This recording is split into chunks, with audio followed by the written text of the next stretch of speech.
Língua Baixa.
Sadly, we are now able to confirm that yesterday we recovered Nicola Bulley from the River Wyre. Nicola's family have been informed and are of course devastated. Our thoughts are with them at this time, as well as with all her loved ones and the wider community. Nicola's family have asked that we release the following statement on their behalf as follows. Our family liaison officers have had to confirm our worst fears today. We will never be able to comprehend what Nikki had gone through in her last moments, and that will never leave us. We will never forget Nikki. How could we? She was the centre of our world. She was the one who made our lives so special, and nothing will cast a shadow over that. Our girls will get the support they need from the people who love them the most.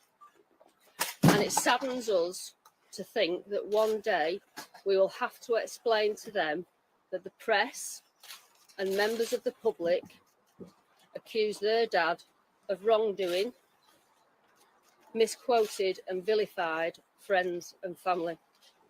This is absolutely appalling. They have to be held accountable. This cannot happen to another family. We tried last night to take in what we have been told in the day, only to have Sky News and ITV making contact with us directly when we expressly asked for privacy. It is shameful they have acted in this way. Leave us alone now. Finally, Nikki. You are no longer a missing person. You have been found. We can let you rest now. We love you, always have and always will. We will take it from here.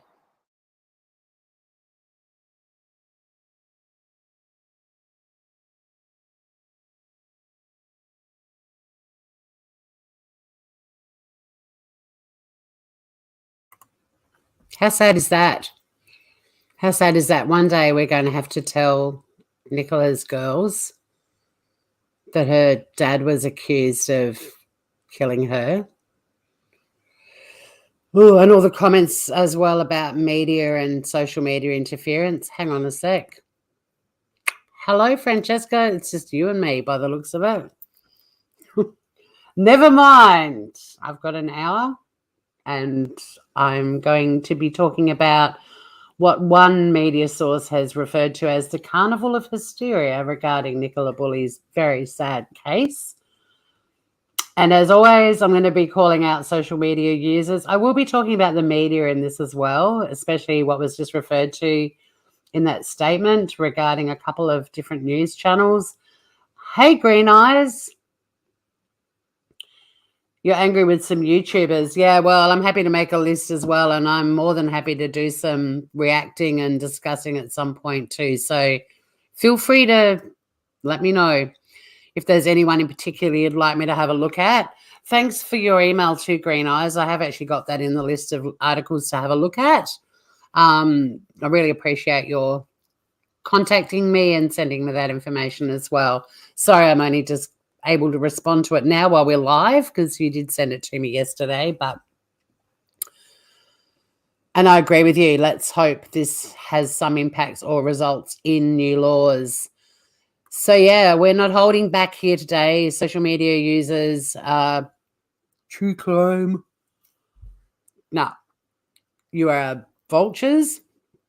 You're amateur sleuths. You are not true crime, and you continue to escalate and go further than you do with other cases that we already thought were horrible enough. And you're nothing to do with true crime, and it's insulting that you think you are. You are literally vultures, and death vultures at that. Tragedy pimps gets used a lot. Death vultures is far more accurate as far as I'm concerned. Yeah, I think it was the same interview. Yes, I did open it up. That pastor dude. Who's the pastor dude? I'll check out the pastor dude. Oh, that pastor dude. No, it's fallen. Yeah, well, we already know how we felt about him with Kylie Rodney and numerous other cases that he covers. And once again, you know, this won't be a popular live, and I won't have 5,000 people watching me all going, yeah, let's pick up our pitchforks and go after all of these innocent victims. And I'm okay with that. I still believe one day someone will stumble into a live of mine or watch a replay of something and go, never looked at it that way before, and they might actually rethink their behavior. But even if that doesn't happen, I'm going to continue to call this stuff out. I cannot be silent on this. It's an area of law that I am very passionate about, as you groovers who follow me know. And for those of you who might stumble across this channel, my name's Tori. I'm Australian. I am a lawyer, and I was formerly a criminal defense lawyer. I now work in an area of law very different to that. I'm more into workers' rights in particular, but also human rights in general. And I'm OG true crime. I come from the world of true crime where we looked at the facts and speculated using the facts and a dash of common sense and talked about cases. We didn't meddle with investigations. We didn't take ourselves to crime scenes. We didn't go live putting information out on social media platforms, well, not just go live, but we didn't put false information out there claiming it was fact. We didn't have thousands of people salivating at every word that we said because they're all about sensationalism and gore. We just loved talking about crime and responsibly. That's OG true crime. What's happening now is escalating and it's spiraling out of control.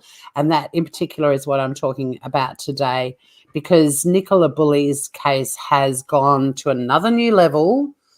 But fortunately, there's a lot of conversations happening now about it and how this needs to be addressed, and swiftly, because the police in particular moving forward and conducting investigations now also have to factor in this whole new gigantic crowd of people who think that they're going to solve crimes, who think they're better than skilled, trained experts in criminal investigation and every other area that touches that, forensics.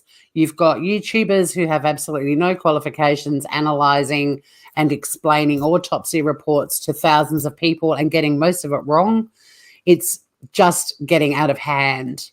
And it's an area of law that is evolving, but isn't at the moment keeping up to speed with what is happening online.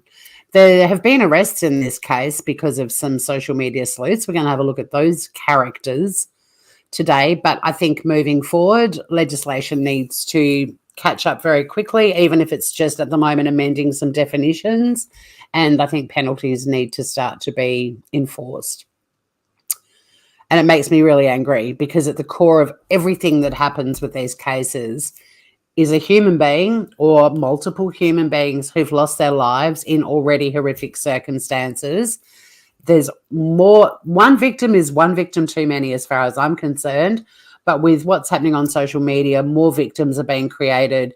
And it's got to a point with certain cases like the Idaho 4, I've actually lost count of how many victims have been created by this social media online sleuthing. It's hideous. Yeah, vultures. I like it. I was talking about death tourists the other day, and I don't know, tourists still sounds too fun. Death vultures, that's pretty much what they are. End of story. And in addition to that, they are creating, by being death vultures, they're creating so many new victims in stories that already have one victim too many. Yeah, I'm prepared to. I don't, like the benefit of having a small channel that people won't come to because, being reasonable isn't sexy is that I can start calling out these assholes online without fear. I'm not holding back. I don't rely on YouTube for my income. This isn't a monetized channel. If this channel got struck, I'd fight it. I'm quite happy to hand over all my personal information to fight for fair use. And if calling out creators who are irresponsible and who are feeding this frenzy with total misinformation and bullshit on an hourly basis, if me calling them out is something that gets me taken off YouTube, I will walk away from YouTube with my head held high because I'd much rather be that person than the people that are creating these frenzies that are just getting so out of hand. Guilty people are going to start walking free. Innocent people are going to start ending their lives. This stuff is getting full on. It's out of control. And you've got all of these people sitting at their little laptops in their little basements and living rooms thinking they're going to solve a crime, which they do. Whoever has. Name one social media user in any of these irresponsible communities that has solved a crime. Name one of those YouTube creators who has solved a crime. You won't find one. And if they're claiming they did, they're bullshitting. Not the psychic person involved with Nicola Bulley. I actually believe that one. But yeah, we are OG true crime. We do hope to be able to make at least one person think about what they're saying. And yeah, my channel's never going to be big. It's never going to be sexy or popular. I'm never going to be trending. Unfortunately, I'm reasonable. It does annoy me. I have to say this too before we kick off the show. There are bigger channels than me that are calling out stuff, and I'm stoked that it's happening. The more, the merrier, the better, in fact. But please, guys, stop taking the line and telling your subscribers you're the only ones doing it, because that's not true. I know how many channels are calling this stuff out, and there's a lot of us, and it'd be really cool if you stop making out you're the martyr in this, because that's not what it's about. The victims are what matter here on this channel, and that's all that should matter.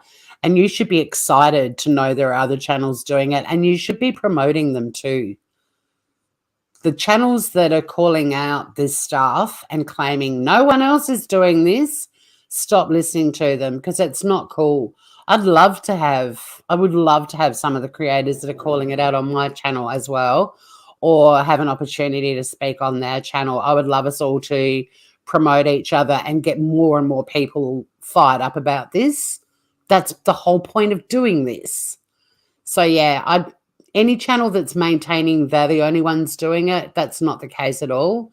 And I will do a live one day and I'll talk about some of the channels that are, but they won't be the channels who are claiming they're the only ones. There's a lot of us, and we should be banding together as a community and fighting for the victims, full stop. Not the glory, not the credit that we're the only ones doing it. We're the martyrs in the gang. We should be all pooling our resources. We've got different audiences, different time slots, all sorts of stuff that we can utilize to get that message out there, but also to build our community together. Yeah, look, I stupidly think I do quality content, but there's three of us. There's you, me, and Francesca Green Eyes. That's it. So, yeah, we got a lot of work to do. You two are beautiful, and I know that you'll tell me when I'm being a dickhead too. So I don't go, oh, they said nice things about me. Yay, me. I also know that both of you would be like, Tori, no. But thank you. And yes, I agree with you, Groovers, as well. Okay, let's bring up some articles and have a chat about what's been said. Now, in that interview that I played, there was a... Why have I lost the article I wanted to start with?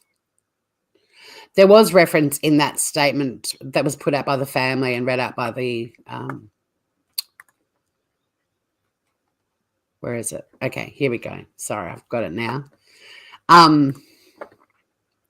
You will tell me if I know, and I rely on that. I demand it. And I can be a complete dickhead. Okay, I found the right article.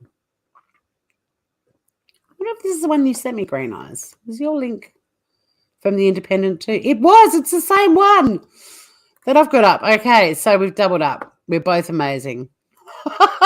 And love the Independent. Go us. Oh, I mean, I'm sorry I'm not referring to Ashley Banfield in this live because she's so responsible, right?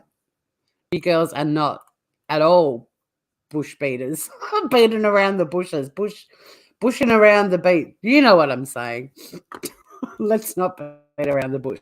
Let's do this. Okay, let me get this article up.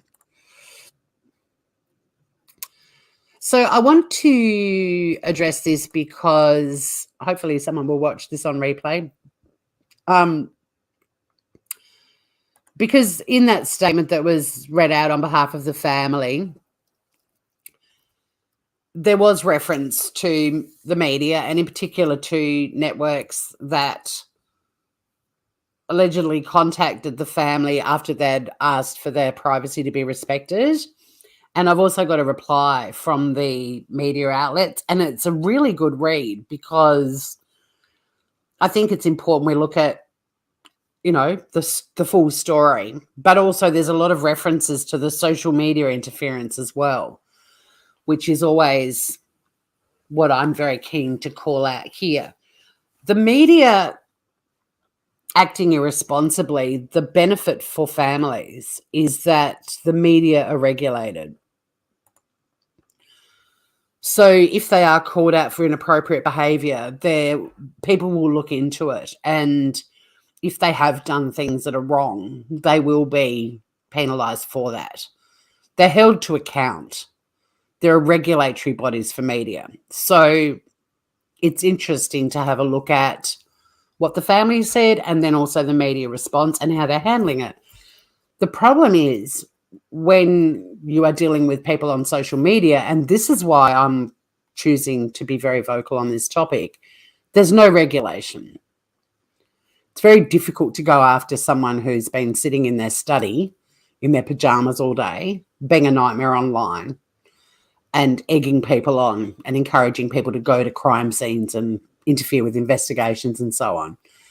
Now, as we will have a look at the people that have been arrested and charged in relation, like social media users, that was because they were physically there and present and able to be caught.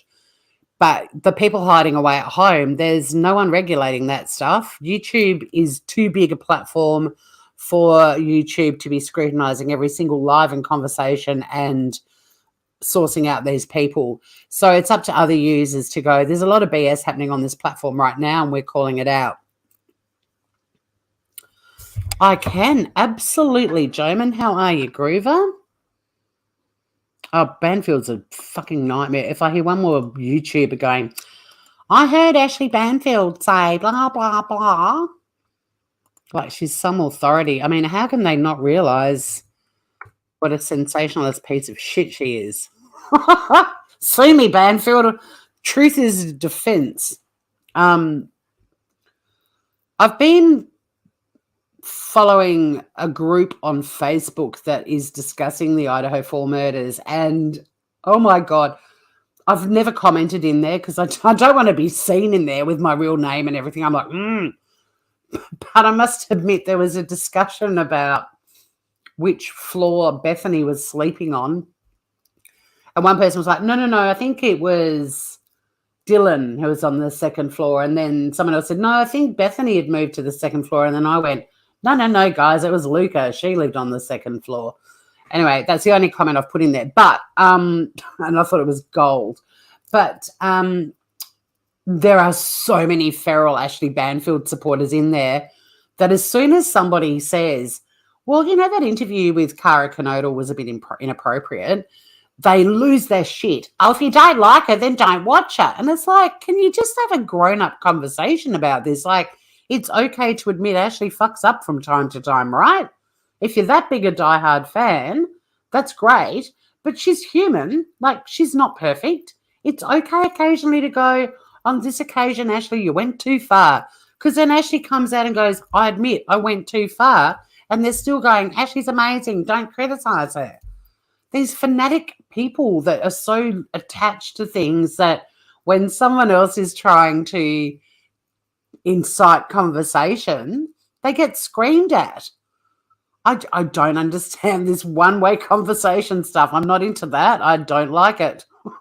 Isn't that what a dictatorship is? Yeah, I think she got the sack during the Chris Watts case from memory.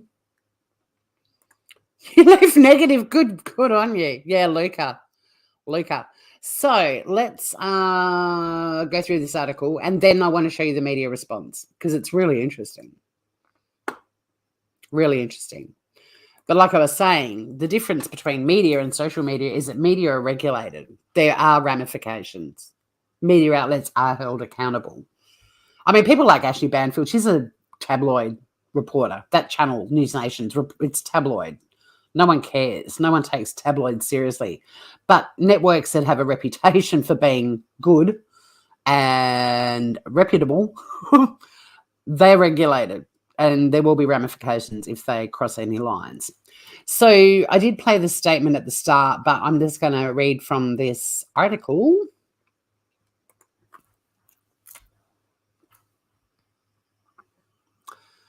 And I know that in a previous live, sorry, my screen, and hey, Cement Shoes, good to see you, mate.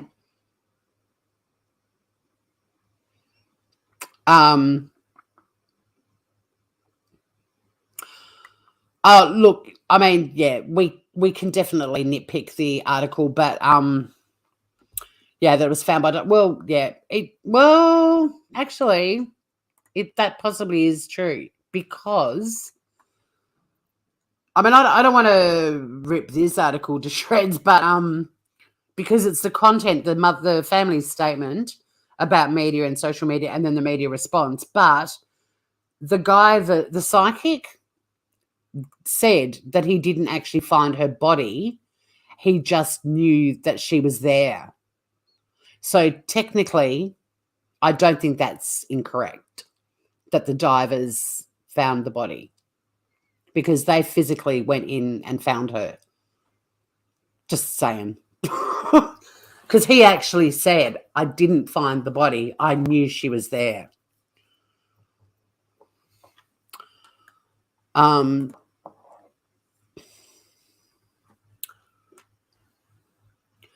look, I generally think the Independent's quite a good source of information. So they might get into the hyperbole, but, you know, I think it is, I don't have an issue with them either saying a scathing attack, because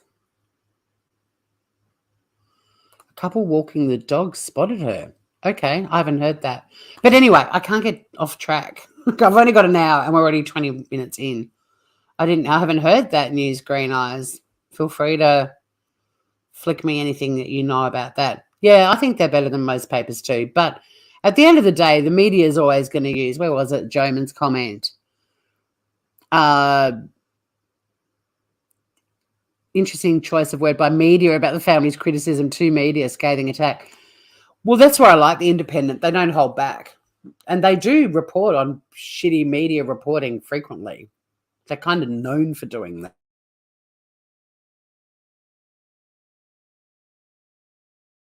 That's the beauty of being independent and not being aligned to some gigantic network, and you've got to tiptoe around and use mellow words. The Independent doesn't have to hold back. It's refreshing. That'd be great. Thank you, Green Eyes. I have been working all day, so yeah, I'm not up to speed on the couple walking their dog. Anywho, that's not what this live is about. This live is about the media, and then we're going to dive into the social media stuff because, like I said, the media are held to account. They are regulated. People live in their homes, little keyboard warriors, armchair detectives, death vultures. They're not. So I'm now the self-appointed regulator of them, along with the other channels that are doing it. We need to have the anti-death vultures community. All right, I'm back over on the article because I get so distracted by chat, even with a small audience. I have very little focus. Here we go. We have just listened to what they said. And I mean, yeah, scathing attack is a bit of hyperbole in that I'm sure they didn't say it scathingly, but they clearly were not happy. But this article goes into more information than what was just said in that statement. They said the mother of to Nicola Bulley's partner, Paul Ansell, had been falsely accused of wrongdoing and that family and friends were misquoted and vilified during the coverage of the search for her. This is absolutely appalling. They have to be held accountable. They said in a statement, this cannot happen to another family. And I agree. But I also feel sick knowing that the next case that starts trending on YouTube, Instagram, TikTok, any social media platform, the same stuff is going to happen, and it might even be worse because we're seeing this frequent escalation in, like, what's the word? It's just getting worser and worser, and horrifically so. And the statement that the family put out saying, how do we tell our girls when they're a bit older that people online were saying Paul murdered her? Isn't that a horrible thing for them to even have to be thinking about while they're coming to terms with the fact that Nicola's gone?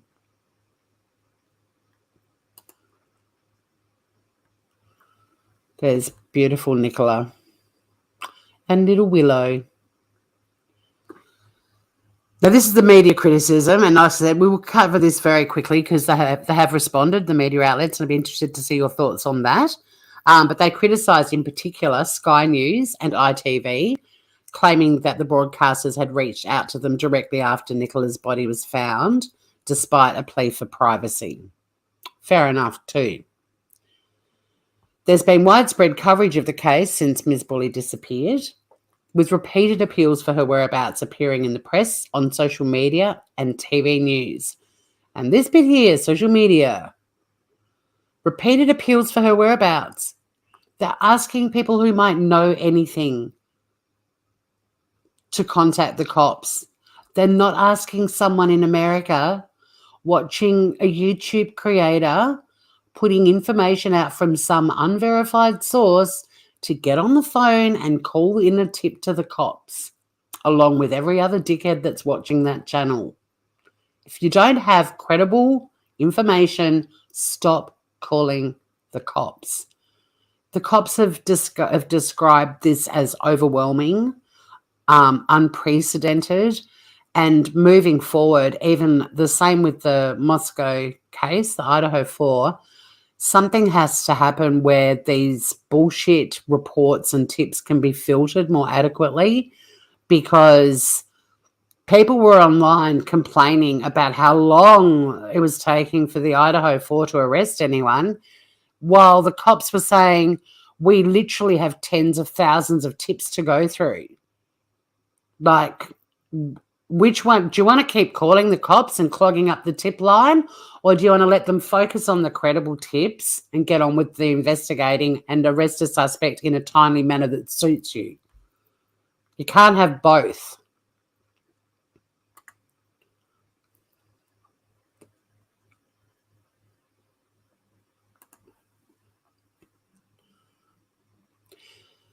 The family also paid tribute to Ms. Bulley, saying, we will never be able to comprehend what Nikki had gone through in her last moments, and that will never leave us. And that's a statement that every single person who loses someone tragically goes through for the rest of their lives, you know, with Kylie Rodney, watching the video of her car going into the lake and just imagining what she must have been going through. It's horrifying. Is that not more than enough for family and friends of victims to have to live with? They shouldn't even have to live with that. Like, in a perfect world, nobody would have these horrible accidents or be murder victims. But haven't they got enough to go through already? How is it okay for you to pile more trauma onto these people who are already traumatized beyond belief?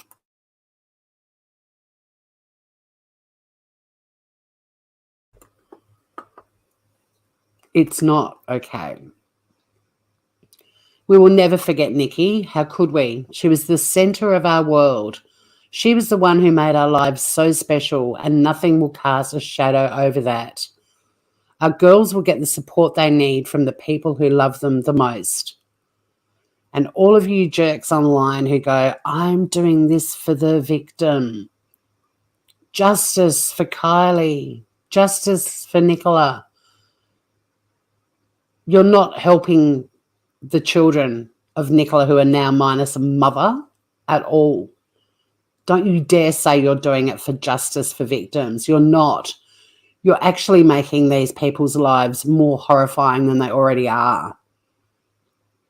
Support will go to the kids from the people who love them the most, not you alleged do-gooders on social media. They continued, to those who genuinely helped and supported us privately, we thank you.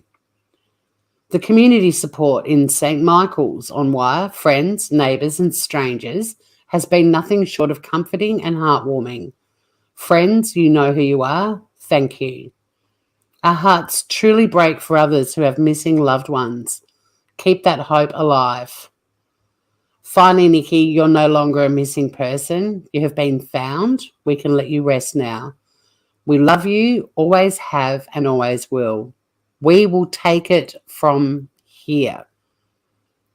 Take a hint, social media, death vultures. You're not needed. Move on. Notice they're not going, thanks to the vast social media communities who have harassed us, accused Nikki's partner of murdering her, contacted our home, sat outside our home in your cars filming our house. Notice they're not thanking you guys. Wonder why.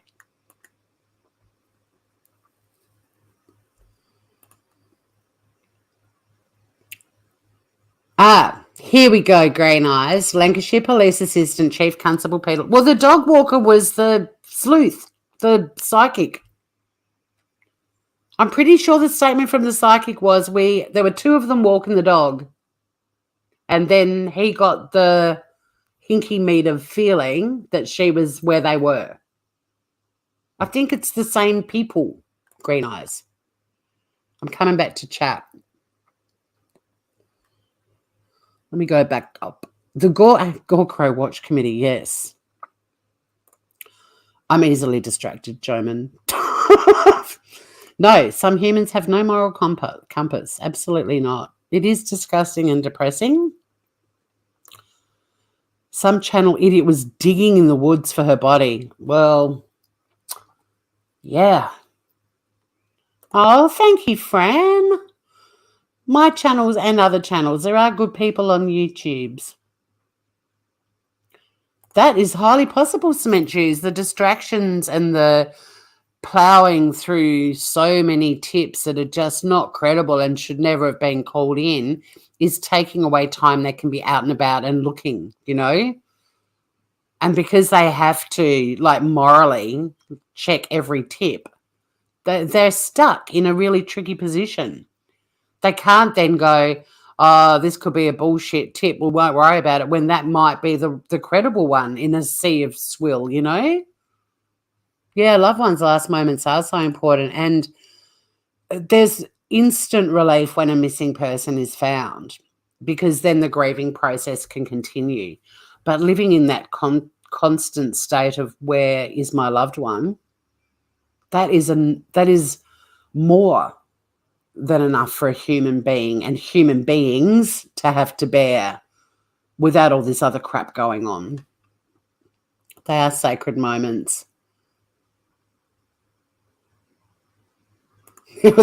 Let's just leave that person digging in the woods.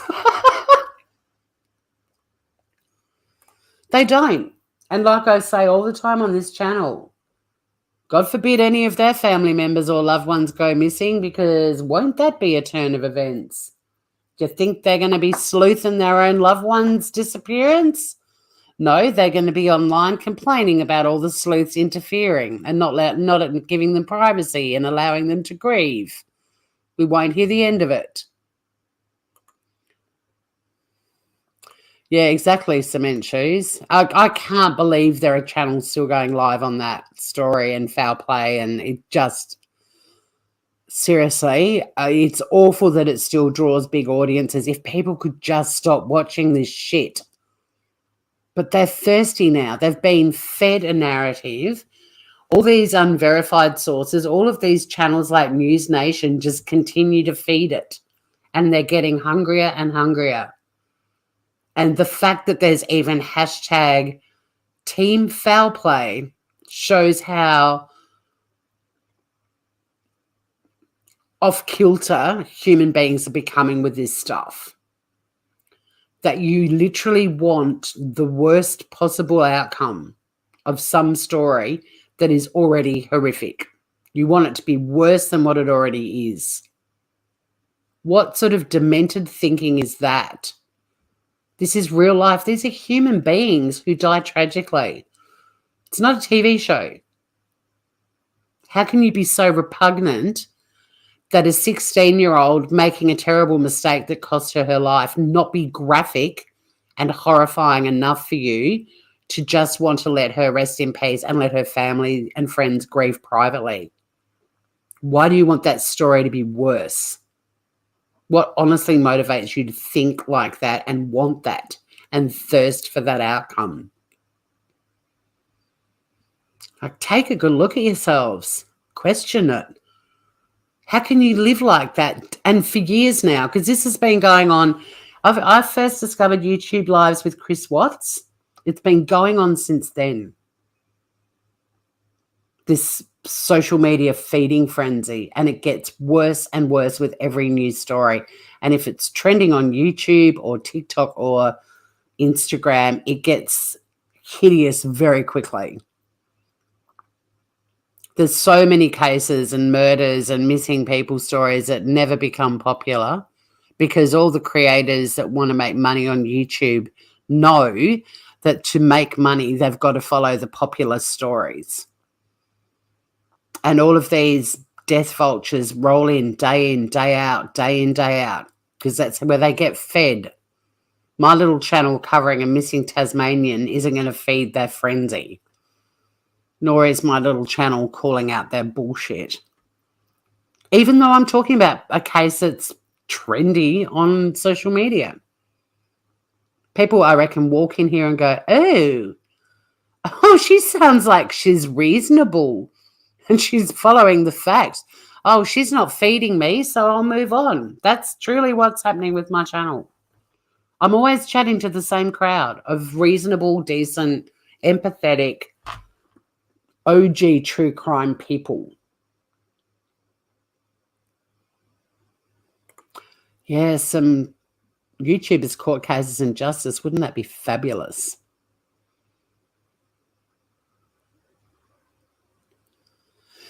Yeah, Jason Roll, Rowel, I think his name is. Jason Dean Rothwell. I'm pretty sure it's the same duo. The resounding voice of sanity in a sea of gore crows equals to Cement Shoes. Thank you. You're lovely. Hi, Marge. How you doing? I do too, Green Eyes. But I actually go live and shout at my screen. Oh, yeah, I have no shame. Bring it on. Bring it on. Hi, Michelle P. How are you? Beautiful. Wake the truck up. Rolling on in. Good to see you too. All right. We'll just quickly finish this article and then I'm bringing up the media response because it's pretty interesting. It's talking about when they found her. Now, here we go. We recognise the huge impact that Nicola's disappearance has had on her family and friends, but also on the people of St. Michael's. Do you know how many YouTubey social media people have rocked up to St. Michael's? We'll have a chat about that in a minute. We would like to thank all of those who have helped during what has been a hugely complex and highly emotional investigation. Today's development is not the outcome any of us would have wanted, but we hope that it can at least start to provide some answers for Nicola's loved ones who remain foremost in our thoughts. Do you know there's so many people on YouTube that are already saying that they can't wait for more information and the autopsy results and so on, so they can talk about that and look into what might have happened and see if it is still connected to the partner. And none of you guys are entitled to any of that information. It's not your right to know any of that. I hope after this frenzy with Nicola Bulley's story that everything that comes out from now on is given to the family and you guys never hear a thing about it again. That to me would be the ideal outcome. You don't have a right to know. So stop acting like you do and stop getting all pissed off that you're not being given more information like you all are with the Idaho 4 murders. We want more information. The public has a right to know. No, you don't, because you're meddling in investigations and guilty people are going to start walking free and innocent people are going to start ending their lives over the shit you're doing. I wish privacy laws could come in to protect victims more. It's one thing I do really love about being in Australia. Our privacy laws are so strict. We don't get fed the stuff you guys get. If you get an Idaho 4 article in Australia right now about the surviving housemates, they're not named and any pictures of them, their faces are blurred out, even though their names are all over social media. I honestly think that there has to be discussion about what information is to be put out. People are going to speculate even if nothing is put out, but that's fine because it's easy to just listen to them and go, what a waste of space. You're a liar. Shut up. But the problem is with the little bits of information that are coming out, people are running with it and expanding on it and speculating. And that's where the problem is, because they hear a theory, they think it's credible because some dickhead like me's just gone live on YouTube and they run with it and then they delve into people's social media accounts and away they go and it's uncontrollable. I'd rather no information at all. The bare minimum came out. And then the people that are speculating with all these wild theories, I would hope the majority of people would just go, you're just making all of this up.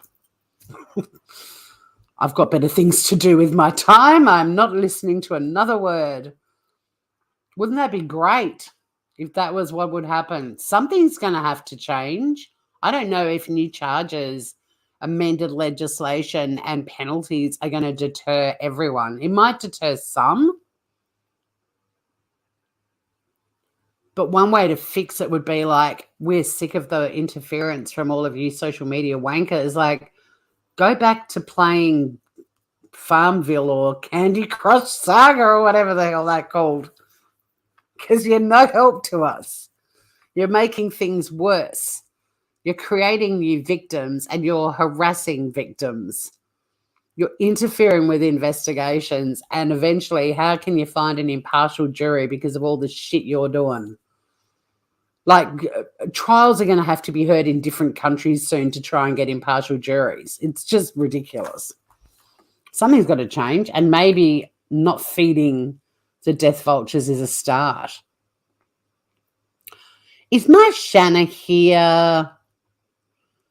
Did I see your name? Hello. Yeah, there is no criminal case. They do need to shut the fuck up. but they're still talking about Kylie Rodney. And they're still saying Nicole Kessinger killed the kids. Like, they're not going to stop talking about it until they get what they want. The outcome that they want that is already way more hideous than the actual true outcome. What sort of demented thinking? How did human beings get to this point that that's how they think? That's what makes them tick. It's gory.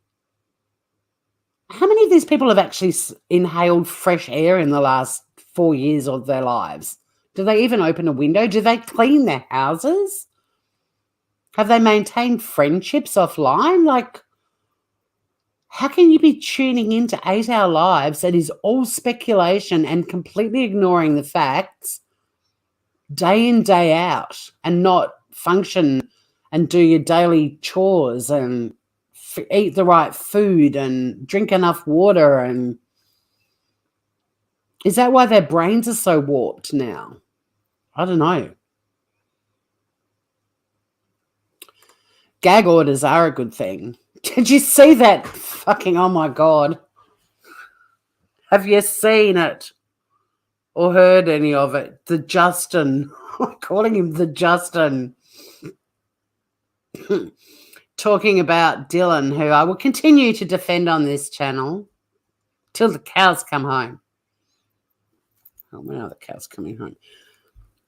Did you see the latest crap that got put out yesterday?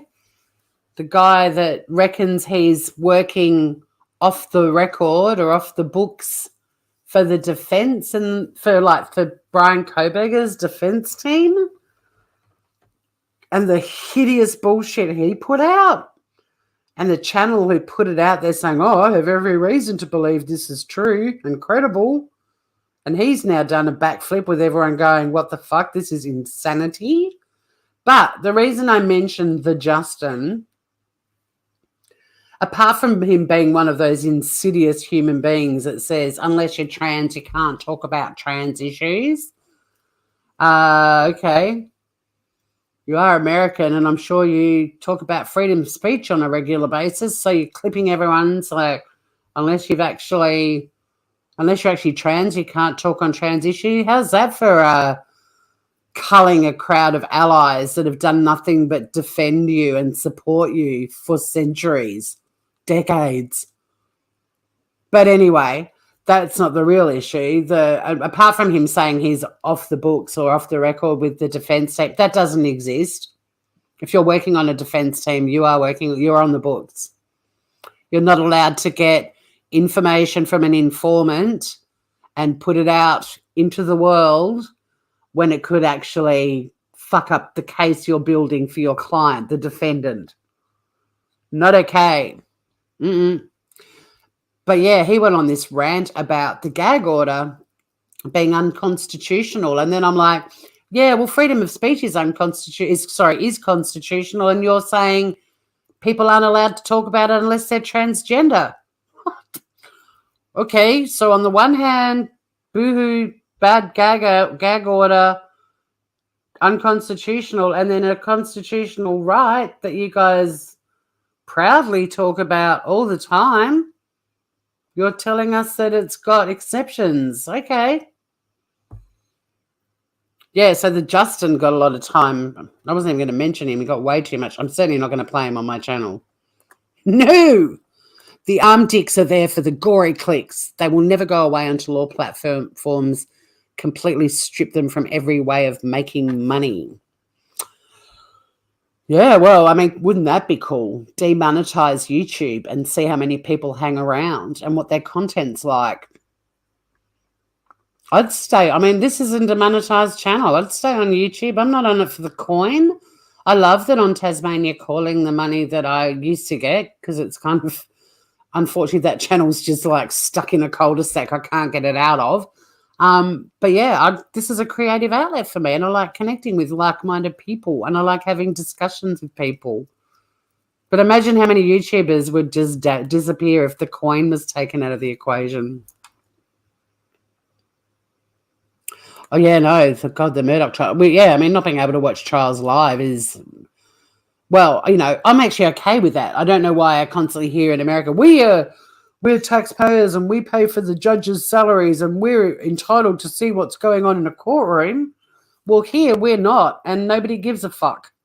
Like, nobody, I mean, I can physically go to a court unless it's closed and walk in and watch whatever I want. We're allowed to do that if we're that passionate about it.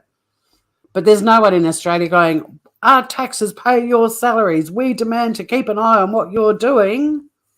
No, we just trust them to do what they do. They get regulated as well. There's appeals processes. Judges that behave badly get called out. Like, all of that shit happens here without us tuning into murder trials on a daily basis on our tellies. So, yeah. I mean, defend it all you want, but there's plenty of justice systems outside of America that work just fine without us having televised trials. Just saying. I agree, Shanna. That's why I'm going to keep talking about this stuff until I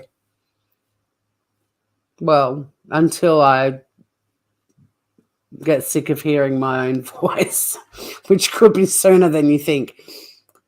Not sure if you mentioned it earlier, but one thing I picked up was the statement put out by Kylie Rodney's and the media spokesperson for Paul saying at the end, we've got it from here. Yeah, I just read that out before, actually. Wait the truck up. And yeah, Kylie Rodney's mum said the same thing. We've got this. The public record, the right to know in USA, has origins in the relation between the individual and the authorities. We've got a public record right to know too. That's what media are for. That's what the media is for. That's how they let us know. I'm sure the history behind ours goes back a long way as well. But something's got to shift.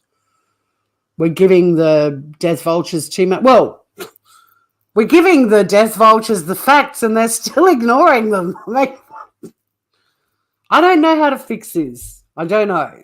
But I love that people are speaking out about it and it's becoming a subject, which reminds me, I've got articles to get through. Let's get back into them. Hey, Roy, I want to hear what the coroner's report says about how she died. Yeah, and I get that. I would imagine most people want to hear that. I was just hypothesizing, wouldn't it be wonderful if that stuff wasn't put out? Not for you, Roy. I'm sure you'd be responsible with the information you read. Like, even make people pay for it might help a bit. Yeah, you can have it for $50. That's what you got to do here. I don't know. I have no problem with responsible people handling documents like that. But, you know, you got Zavgirl going through Kylie Rodney's autopsy result and getting 98% of it wrong and everyone in chat thinking she's getting it right. That stuff is problematic to me, especially when she was making $30,000 a month covering that case. That stuff bugs me. No concern for Kylie's family at all. Shit, I'm way behind. June's journey.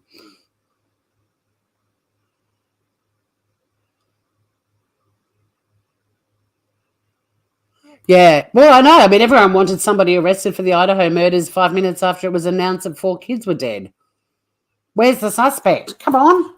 Time is of the essence. Yeah, it is. And if you stop calling in all your bullshit tips that you heard on some wackadoo YouTube channel, they'd probably get them sooner.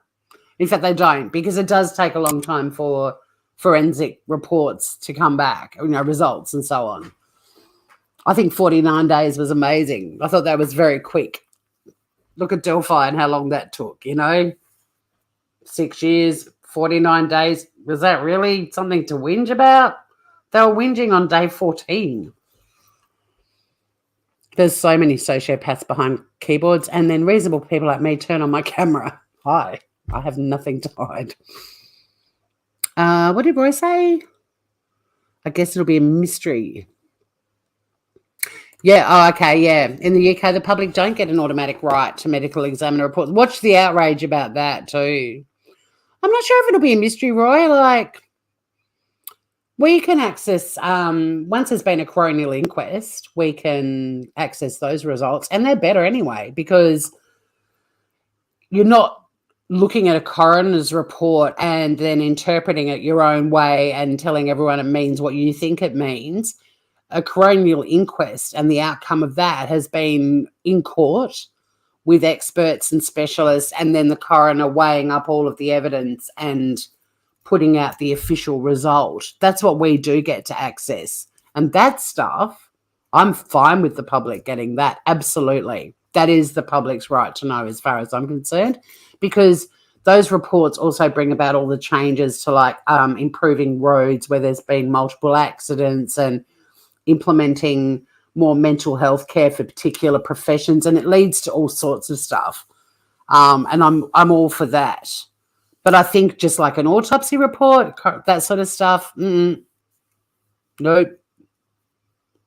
And, if they put it out there, they put it out there. But I have an issue with YouTubers and social media users demanding to have it. If you get it, consider yourselves lucky, because it's not your right to have it or see it. It's the family's right. But yeah, they may need to work out what stuff comes out. And a coronial inquest report, the results of the findings of the coroner after those hearings, that kind of stuff is great because it's there, it's factual, it's a judgment. You get to read it. It's clear. All the relevant evidence is there. The outcome is recorded.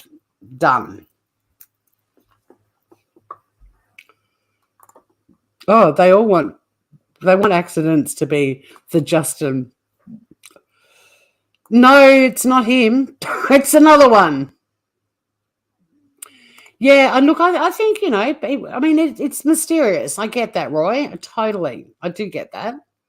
But I also know, like, even in my own life, I've had friends who've died and I haven't found out the details because although it might feel a bit mysterious and strange and an explanation might help, I actually already struggle with thinking what they went through in the last moments of their life without knowing the details of it.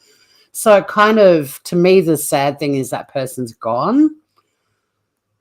I don't always need to know how or, what happened. So I don't know.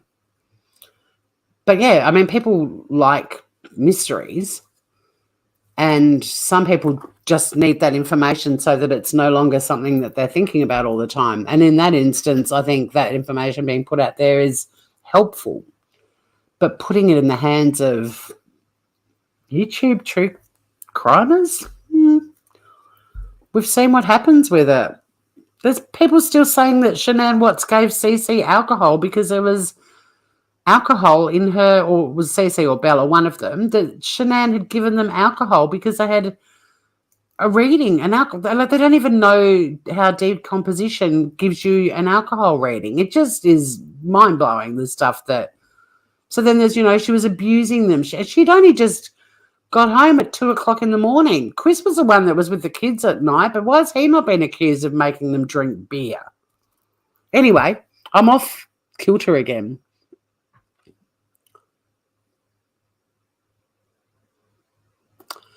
Oh, God. But no, I'm talking about a different... Yeah, the Murdoch stuff is fascinating, hey? But yeah, it's a completely different Justin I'm talking about. Did you see the wacko TikToker is trying to sue the uni... trying to sue the uni professor in response to her defamation suit on the grounds no one believes what she was saying? What's a creative defense? Yeah, I feel the same way, Shanna. But I also sometimes think with the way things are now, with how full on it's gotten, that maybe sometimes feeding a bit of information will shut the majority of them up. Possibly. It's going to take a team of people all over the world to talk about this at length to come up with the best solutions. It's sort of, because I mean, yeah, no information would still make the sleuths go off on their tangents. It's a really tricky mess to clean up.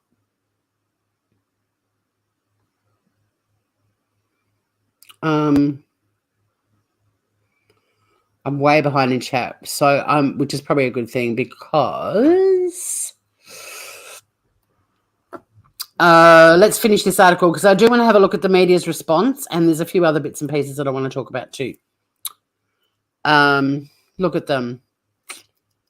And that man who has been accused of being the murderer of Nicola, and like the family in their statement when her body is found, included in their statement that they are struggling at the thought that at some point they're going to have to tell their girls that people were accusing their dad of killing their mum.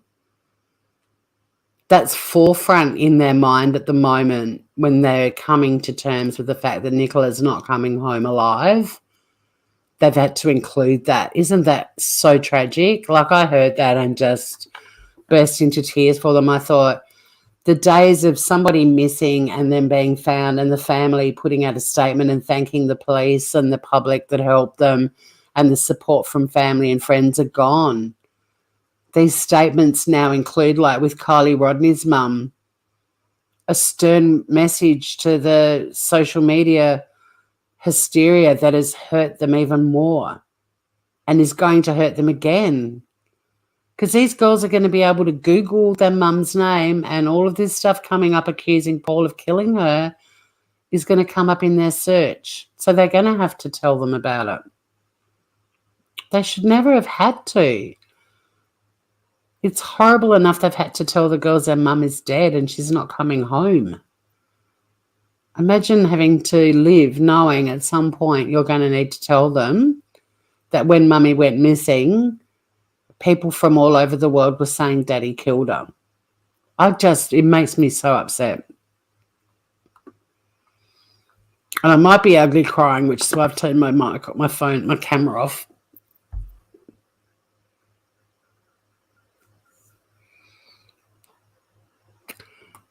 Yes, absolutely, Joman. Never represent yourself. Okay. As a public defender, I recommend you get a public defender.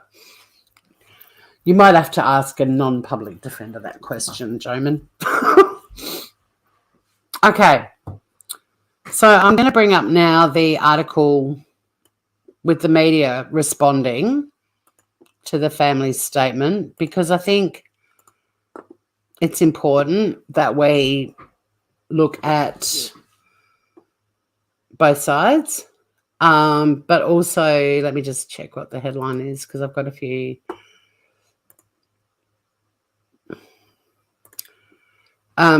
I haven't actually read this through. I just saw it right before I went live and went, we've got to include this in this live, the response, see what they have to say.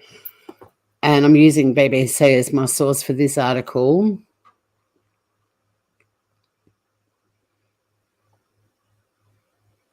Oh, you are so beautiful. Thank you, Shanna. I just get so upset by this stuff. Admittedly, it was Biscuit's 2-year anniversary on the weekend, and I have been very emotional since then. And then a friend's dog was put down yesterday, and it just seems to be this constant. But even without that happening, I just can't imagine what those kids, like all the kids, the innocent kids with the Idaho 4 that are, at college and their careers are going to start soon and they're going to apply for jobs and people are going to type their name into Google and all these stories about Jack D being the murderer and Jack S being the murderer are going to come up. And Kylie Rodney's on again, off again boyfriend, the same thing, and all of the other friends that were accused of doing horrific things, and on and on and on and on it goes. And these kids are already going to live with trauma that is unimaginable to most of us for like the next 60, 70 years of their lives. They're living with that shit. And then on top of that, they're going to have potential employers and partners saying, how come I found all these YouTube channels saying you killed the victims in Idaho? Let's just keep re-traumatizing these people for the rest of their lives because they haven't already been through something unimaginably horrible. And like same with these little girls, like they have family already know they're going to have to tell them before they're old enough to find it themselves on Google that people were saying he killed her. And a lot of people were saying that.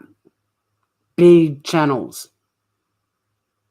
You had body language experts look at him and say, he actually has all the markers of an honest person. In fact, he's so honest, there's not one thing in his interview that causes us any concern. And that is rare.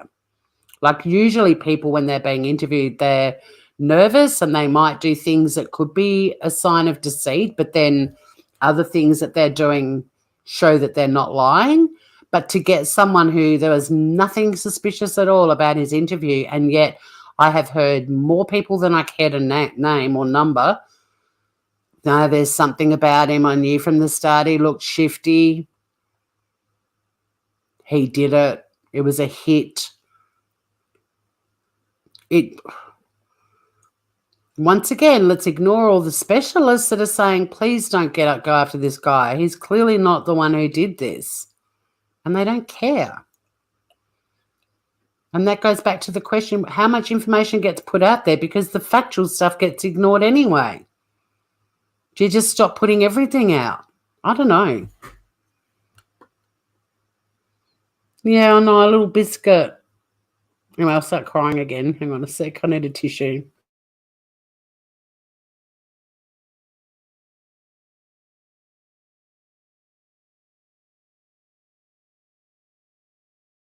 Okay, I've hit the hour mark, so I'm not doing this rapidly because I do love engaging with you guys and chatting. But let's just do this, and then I just want to show a couple more articles of some of the social media users that are now facing charges because of what they did during this case and investigation.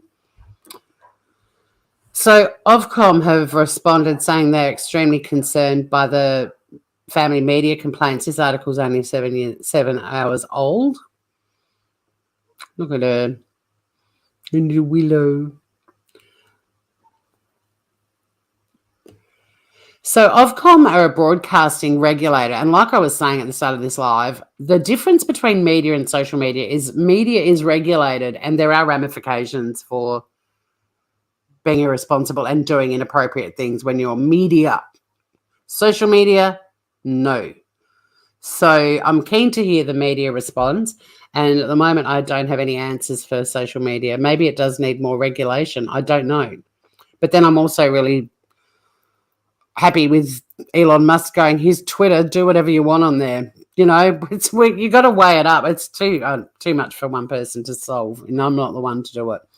But anyway, Ofcom has said it's extremely concerned to hear about the complaints made about ITV and Sky News by the family of Nicola Bulley, which is good because they're onto it. They'll be investigating it. And Ofcom has said that it's written to both to ask them to explain their actions. So just a quick recap.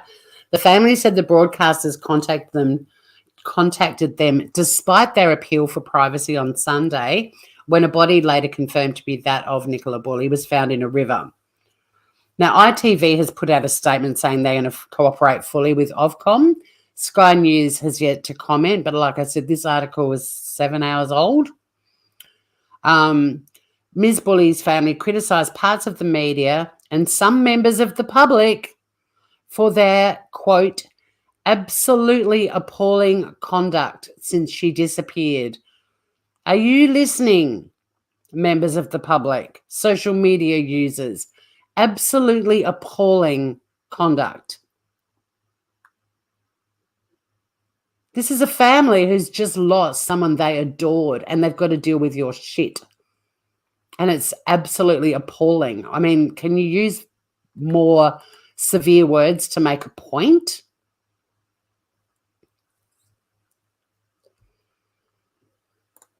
No, I'm back in chat. Again, today, distracted. I didn't hear that. Oh, 2 months. I mean, look, She's got a successful channel. This isn't tall poppy syndrome from my part. I listen to her. But I also think that sometimes she's feeding her audience, and there are people in her audience now, unfortunately, that because she's gotten so big, that are the hungry, frenzy death vultures.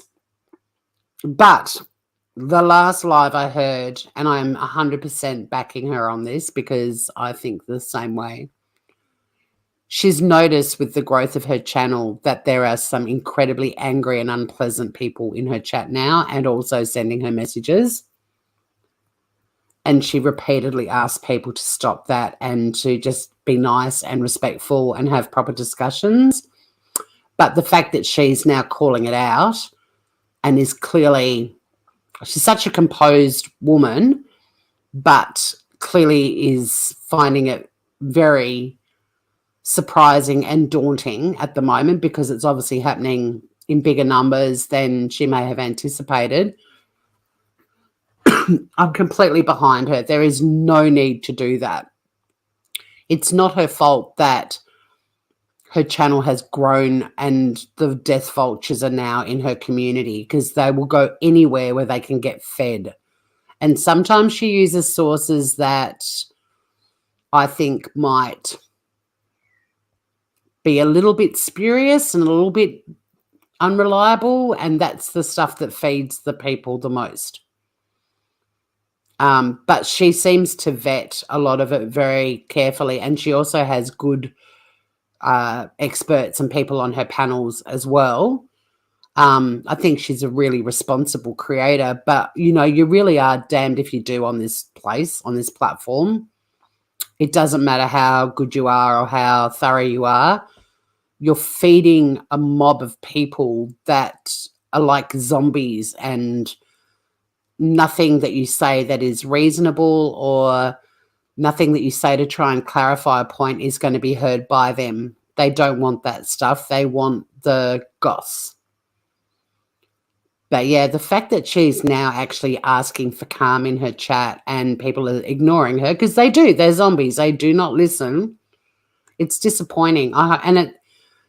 That's why YouTube and other social media platforms are so depressing, because you finally get someone who is putting out really good content and they still end up falling victim to this online crowd that are a force to be reckoned with, and you can't reckon with them.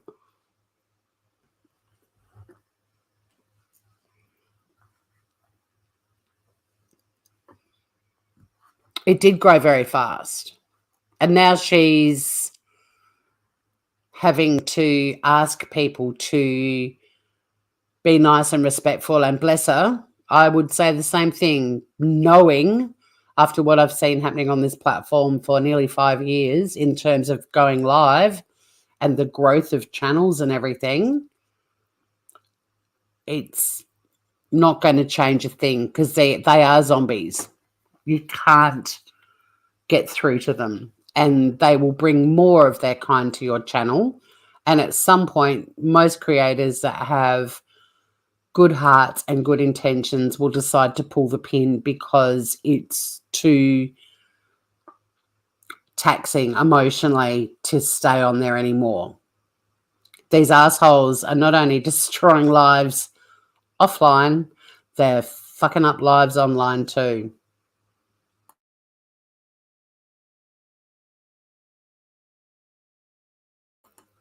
And now in more good news,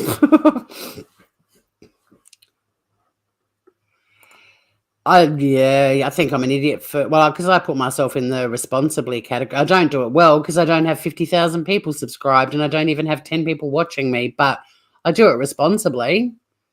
I'm an idiot, really, Shanna, because if I grow, I'm going to end up pulling the pin because I can't deal with the zombies. I know that already. And if I stay where I am, after a while, you guys are going to go, we're kind of sick of Tori because, yeah, she's got some good things to say, but no one else wants to listen to it. And there's a community over there with a bit more going on. Thanks for the laughs and the memories, Tor. See ya.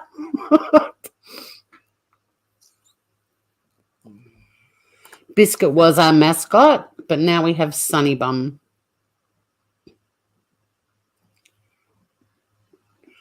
Oh, I love that quote. The internet needs to crash for a year to snap people back into reality. I love that quote. I'll stick around, Green Eyes. Brains. What's happened to cement shoes as babies? Are we all talking?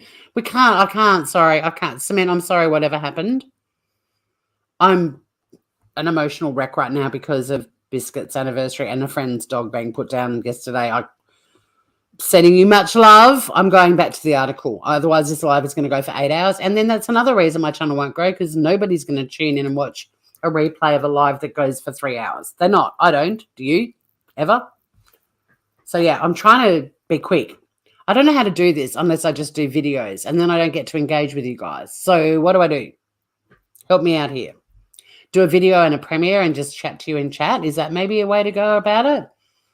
Because my channel will not grow from doing really long lives. No one is going to listen to me for that long.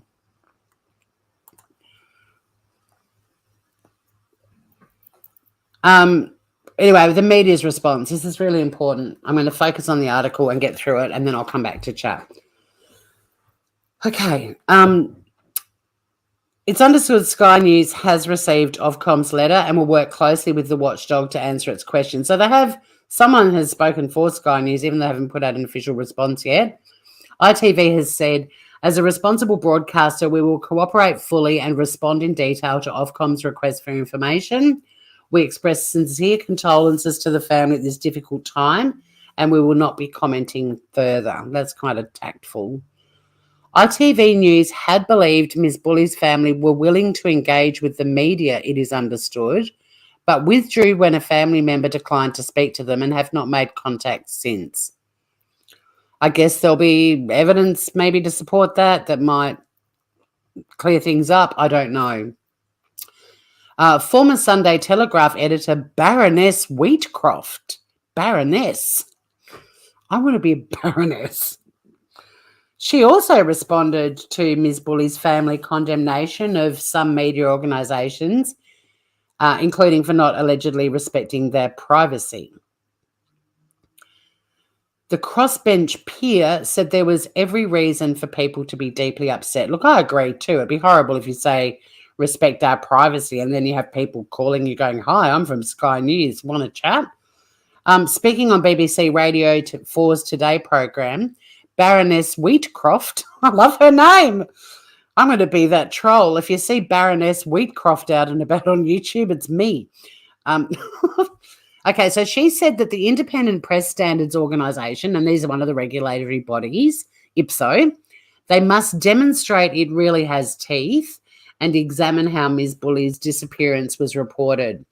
I absolutely agree that the editors in this case do not seem to have behaved as they should, and I think it's the opportunity for IPSO to demonstrate that it means business, she said. As a former newspaper editor, I'd always hoped that my reporters respected the people they're dealing with, and in any situation like the Nicola Bulley case, if the family said lay off, they would have absolutely run a mile. Oh, Baroness Wheatcroft, good on you. Good on you. I mean, I've had a career in media. I know how heavily we're regulated. I've had to respond to investigations before. But she adds, people had been behaving very badly, not least members of the public and social media. And this is what we focus on the Smooth Criminal Podcast channel, the social media aspect, because they are not regulated by IPSO. It's become the most extraordinary feeding frenzy. Oh, she's been listening to my channel.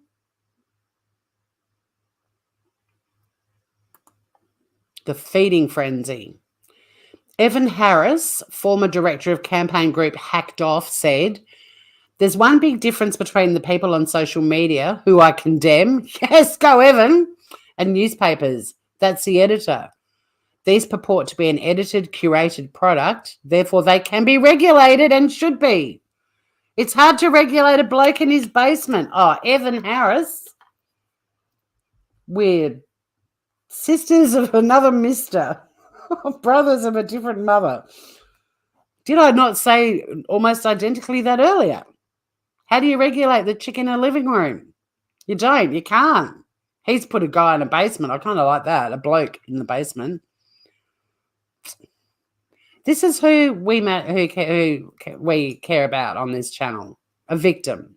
This human being who's no longer here and has left two little girls without a mother, a partner without a lover, and a family without a daughter and sister and cousin, niece, etc. That's all we care about here, and the facts. That's it. How can you look at her face if you are one of those people who has taken this shit offline and online and analysed and critiqued every fucking person who knew her, including the father of her daughters, without feeling any guilt at all or shame or remorse? You messed with this girl's heart, everything she loved. And the whole time you were doing it, it's justice for Nicola. Could not have been a greater injustice if you tried what you pricks did. At a meeting of the Digital, Culture, Media and Sport Committee, SNP MP John Nicholson referred to a news report which he said told of people literally hunting for clues as tourists in the village, and included references to people taking selfies on the bench near to where Ms. Bulley disappeared. And that's why I don't call you guys tragedy pimps, you're death vultures. Taking selfies at the bench. People literally hunting for clues as tourists in the village. Yep, the death tourists. Mr. Nicholson suggested such people were enjoying the attention and feeling that they're at the centre of a drama, which was deeply distressing for the family. I'm getting fired. Doesn't this make you angry? There are articles now being published calling out this shit. It's getting out of hand. You people are demented and you're nasty and you're a waste of oxygen. I'm sorry, but you are. Nothing good comes from what you do. Nothing at all. Not one good thing. You are destroying people who are already at their most broken. It's despicable, and you're despicable.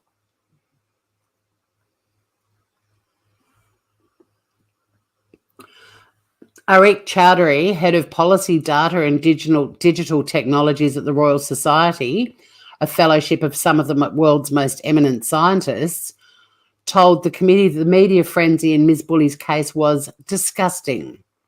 He said people taking selfies at the site where she went missing could have been seeking a sense of personal validation or hoping to make money from online clicks. You're onto them, Arik Chowdhury, for sure. In a statement issued after police confirmed Ms. Bulley's death on Monday, her family said her partner Paul Ansell had been falsely accused of wrongdoing and her friends and family misquoted and vilified. They said, we tried on Sunday to take in what we had been told in the day, only to have Sky News and ITV making contact with us directly when we expressly asked for privacy. They have again taken it upon themselves to run stories about us to sell papers and increase their own profiles. It is shameful they've acted in this way. Leave us alone now. Do the press and other media channels and so-called professionals not know when to stop?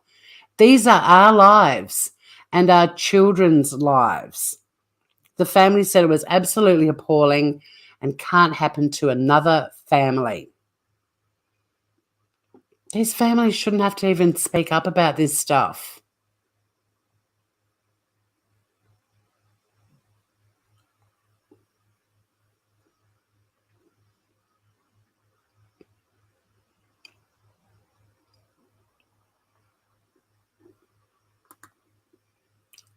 Uncomfortable.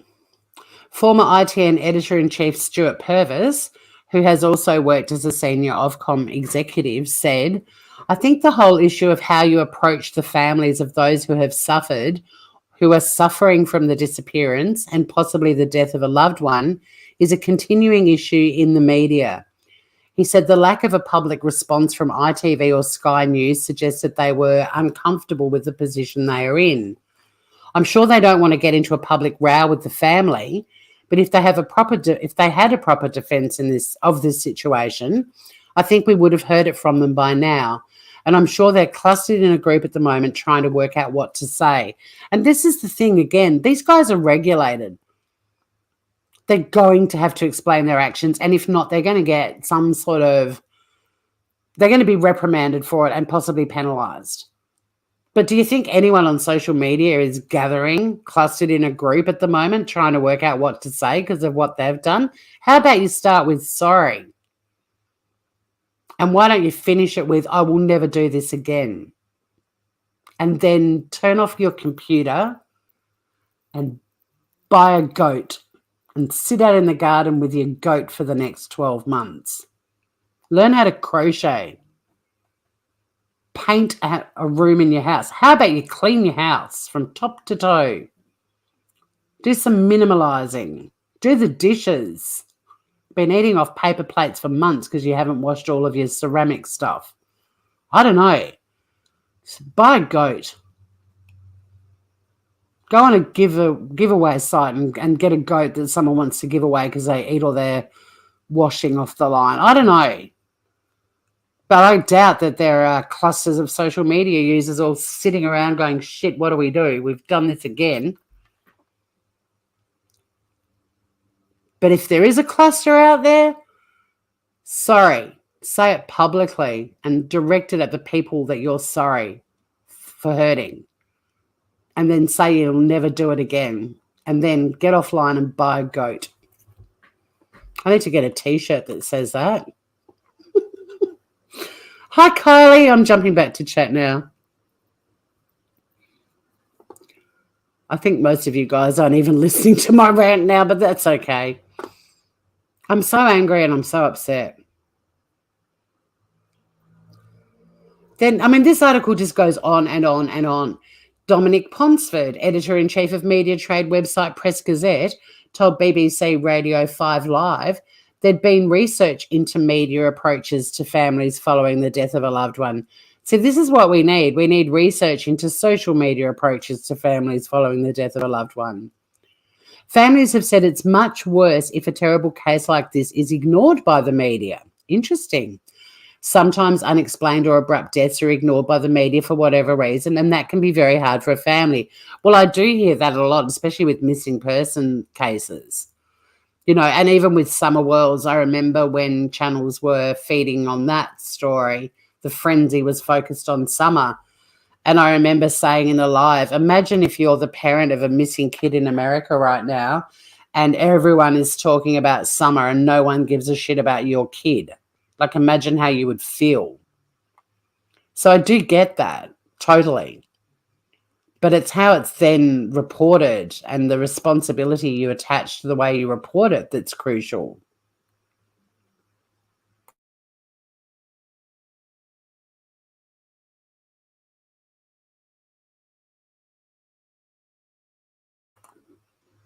I'm listening. Of course we're listening. That's all right, guys. I love it that you guys all catch up and stuff. I was just making sure. Hi to anyone apart from Kylie. If there's anyone else that's arrived that I've missed, g'day, Groover. And also what can be very hard is when journalists don't approach them and try and get information from social media and get things wrong, which can be very, very hard on families as well. Meanwhile, Downing Street, bringing the big guns, said it expected Lancashire Police to be transparent about its internal investigation into how it handled the case. Yeah, because they're also being criticised for revealing some of the aspects of Nicola's private life during the investigation. That was an interesting twist, wasn't it, when all that information came out about that? But I did find, and I had to reboot my computer. I closed the page where I had it open to mentioned that if anyone brought it up in chat. One of the responses from Lancashire Police said that part of the reasoning behind revealing that was to reinforce their belief that it was an accident, and to go back to the theory, that she was in the river, and to make the social media speculation stop. Like, they actually said that.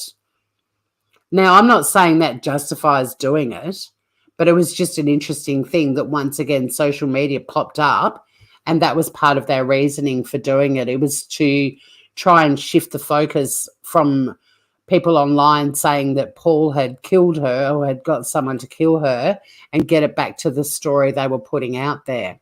But I do think that Downing Street are very valid in saying that Lancashire Police need to be very transparent about all of that. Zoe Billingham, formerly Her Majesty's Inspector of Constabulary, said people may be more fearful of stepping forward to report loved ones missing after the gross invasion of privacy suffered by Ms. Bulley and her family. And that concerns me too. That's another thing that all this social media activity could do. People might decide to try and find them themselves because they don't want the gross invasion of privacy and people harassing them and people going live and speculating. Like, it could deter people. It's like, this is totally interfering with how investigations happen. And it's potentially going to mess with the course of justice in many cases as well. Like, everyone is basically going, holy shit, we've got this gigantic social media demon that's messing with stuff, and we've got to look at everything that we do and how we do it and work out a way so that victims are still foremost and protected. But if this deters people from reporting missing people, how fucked up is that? Ms. Billingham, who independently assessed police forces in her former role, said, "It's definitely not my job to judge Lancashire Police. It's none of our jobs to either, I might add. But what I would say is what we've seen over the last few days is a gross invasion of privacy. And my message to women out there would be that if your loved one, if your mum or sister went missing, what we've seen over the last few days is not okay. It's not. I agree with that. It's not what we would ordinarily see in a missing persons investigation." Correct. Asked whether Rishi Sunak believed an independent external review would be necessary, the Prime Minister's official spokesman said, "Our position is to allow the existing process to report back. We would expect them to detail their findings, and then obviously we will consider the next steps as appropriate." Guys, this has every single major person in England talking about this, and all the media and social media interference. Downing Street, the Prime Minister's office. Like, seriously, guys. Imagine if Joe Biden gave a speech tomorrow about social media interference and how it needs to be addressed.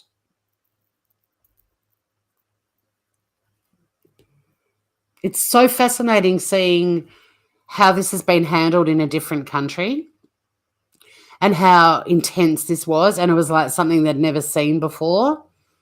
And they're scrambling now because they know they've got a massive force that's uncontrollable and it's getting out of hand, and it's got to be addressed now. I mean, I would love our Prime Minister to speak up and say, social media, online sleuths, death vultures, tragedy pimps, whatever the fuck you are, can you back off? They're not going to listen, though, because like I said, they're zombies. They don't listen. But isn't that incredible? You've got Downing Street and the Prime Minister's office speaking up on this too in England. And this is going to start happening all over the world more often. But yeah, America, imagine if your president gave a speech saying, "Could every online sleuth please stop what you're doing right now? You are interfering with everything." Do you reckon many of them would listen? I reckon they'd sit up and listen, and whether they actually did anything about it or not. Like, it's insane, don't you reckon? We're buying goats.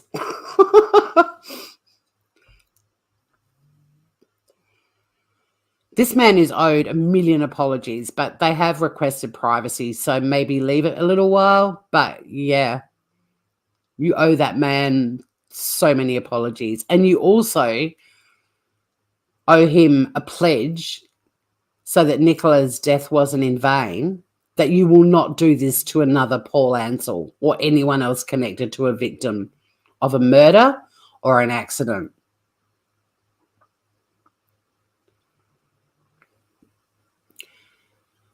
The investigation into Ms. Bulley's disappearance has attracted widespread speculation, with internet conspiracy theories rife.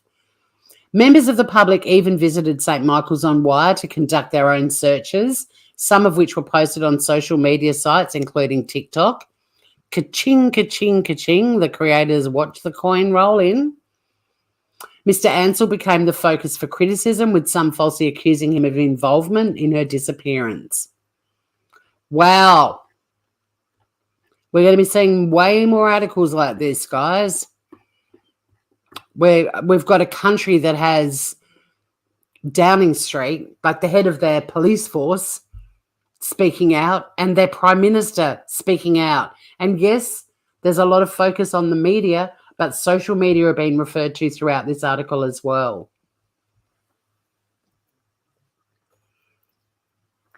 A new era is dawning. It's not going to just be up to YouTube channels that have morals and ethics to be calling this out. Like, the world is watching this shit happen now. I think it's a really positive thing. I just hate the pain this has caused her family and friends. Oh, there's a crazy film I heard about, The Men Who Watch Goats. Yeah, it was something like that. Who spat their drink out? Why are we buying goats? They just got to do something, right? Yeah, isn't it great? I feel excited. I hate that another family has been put through this, and friends and children. That sickens me. But I love that Downing Street, the Prime Minister's office, are onto it too, saying, yeah, nah. Because something has to stop it. It's just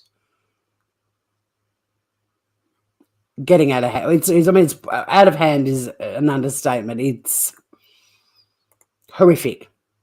There was another headline too that I'm not a subscriber and I'm contemplating subscribing to them, but there's another headline regarding the story that specifically, where is it?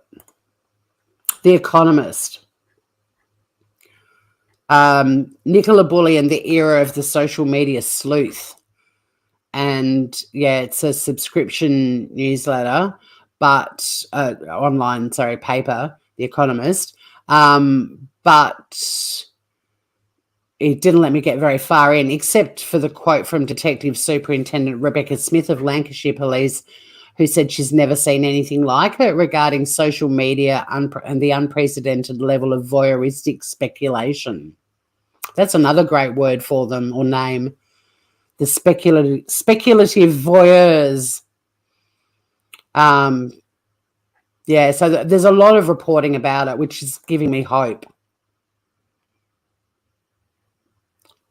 It's taken enough time for people to do something about it. Well, this is quite unprecedented for the UK, because this case got a lot of coverage on US social media platforms.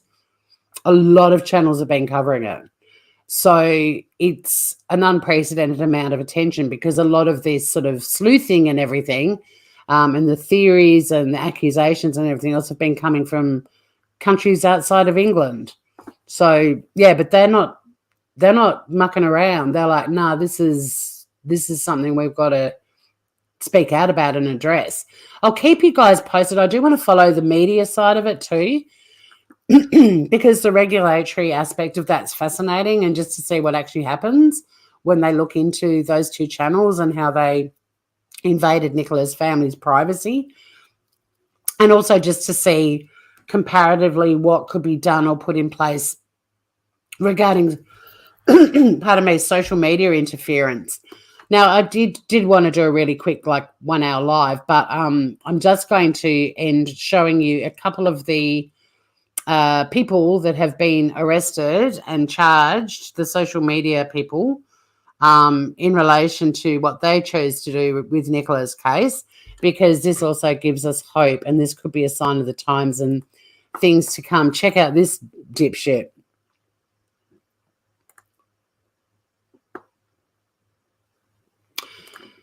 Yeah, I don't read it that way, Jamin. I really think the same thing would happen if an Australian case got international focus and was being covered extensively on platforms like YouTube, which are heavily populated by the US, because we've seen what they've done with their own cases and how it's getting out of hand.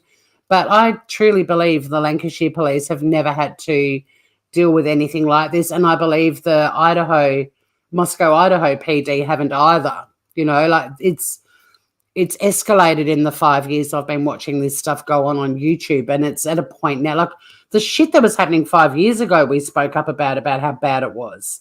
Just people blaming people without any facts and evidence, and that was about the extent of it. But now this sort of online clogging up tip lines, rocking up to crime scenes, this stuff's all relatively new in terms of the amount of people that are doing it. Like in the past, you know, Bullhorn Betty or whatever. But we're now talking about hundreds and hundreds and thousands of people doing this shit.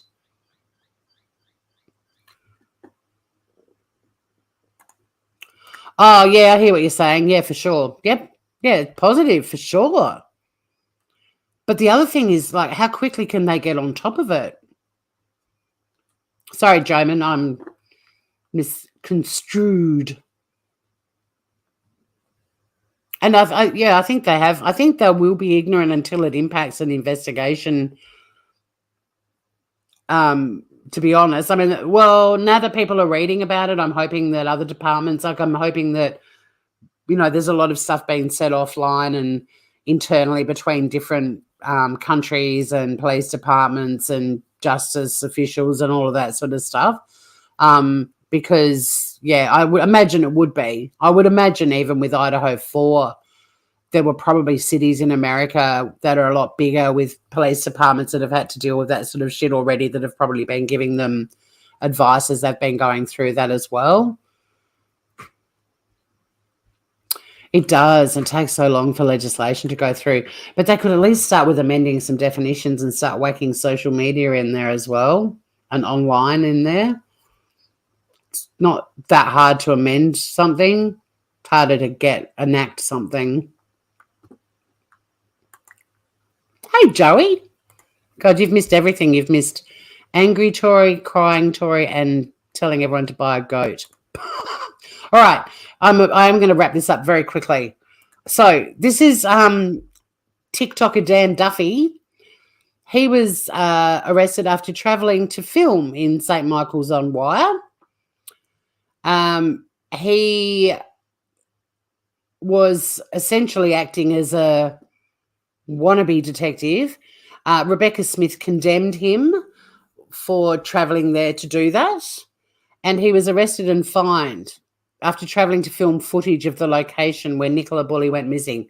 That's what he did. He went there to film it. Are you listening, Bullhorn Betty? Jonathan Lee Riches, Mallory, Molly Golightly, Dolly Vision, and all of your little goons that rock up there as well.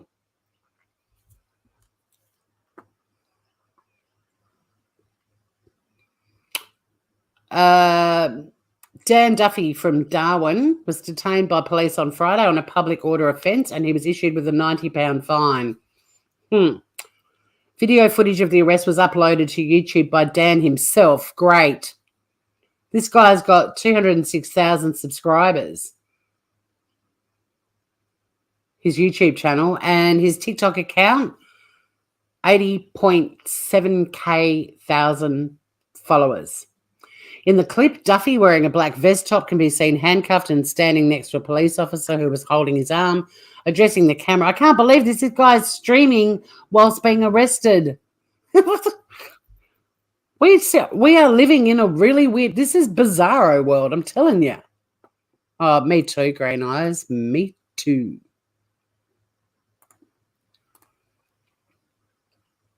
Hi, guys. I'm being arrested on a public order offence. They've had an allegation. As you all know, I was in search to find the missing woman, Nicola. But this is what it's turning into. No freedom of speech. You're not invited to help with this. You don't work for them. They don't need you there. You are no use to them at all. And don't talk about freedom of speech. You breached a public order. End of. Now pay your £90 and go back to wherever you came from and buy a goat. The video then showed Duffy being taken away in a police car before a title card read 20 hours in the police station, arrested on a public order offence for searching for missing woman Nicola Bulley. It's not your job. Duffy was then seen standing on the back step of a police van, giving the middle finger with both hands. Charming. A final title card read, left the police station with no further charges. And then the video was uploaded to YouTube on Monday and has been viewed more than 11,000 times. I don't have a channel. I don't have a video on my big channel, which is only a small channel, that has 11,000 views. Because I won't pull shit like this. 11,000 people lap that crap up. They love it. That's what I'm saying. They're thirsty for this shit. It's sickening. The public order that he breached was Section 4 under the Public Order Act, fear, provocation of violence. He was given a fixed penalty notice. And yeah, he travelled there to film videos. Oh, his TikTok has since gone offline. There's a bit more of Danny with his Tracky Dack song. The videos showed him searching the riverside and nearby buildings by nightfall. 1.2 million views on TikTok. He's also involved in a confrontation with a man believed to be a local resident. Great. A local resident's copped a mouthful from this jerk. Probably standing outside this guy's property and he's like, do you mind? Can you not? And he got yelled at by Danny Duffy. Duffy's arrest comes after police were given the power to break up groups causing a nuisance in the village where Nicola vanished on January 27th, following reports of people coming into St. Michael's on Wire and filming properties for use on social media. Get the hint, you pieces of shit. I hadn't seen that one before, the photo of Nicola the day she went missing. Now I've got that thing in the way. That photo there, I'd never seen that before. So that's Danny Duffy. Hey, Kangaroo. Well, you do. It's just, they do. It's just not in the Constitution like here.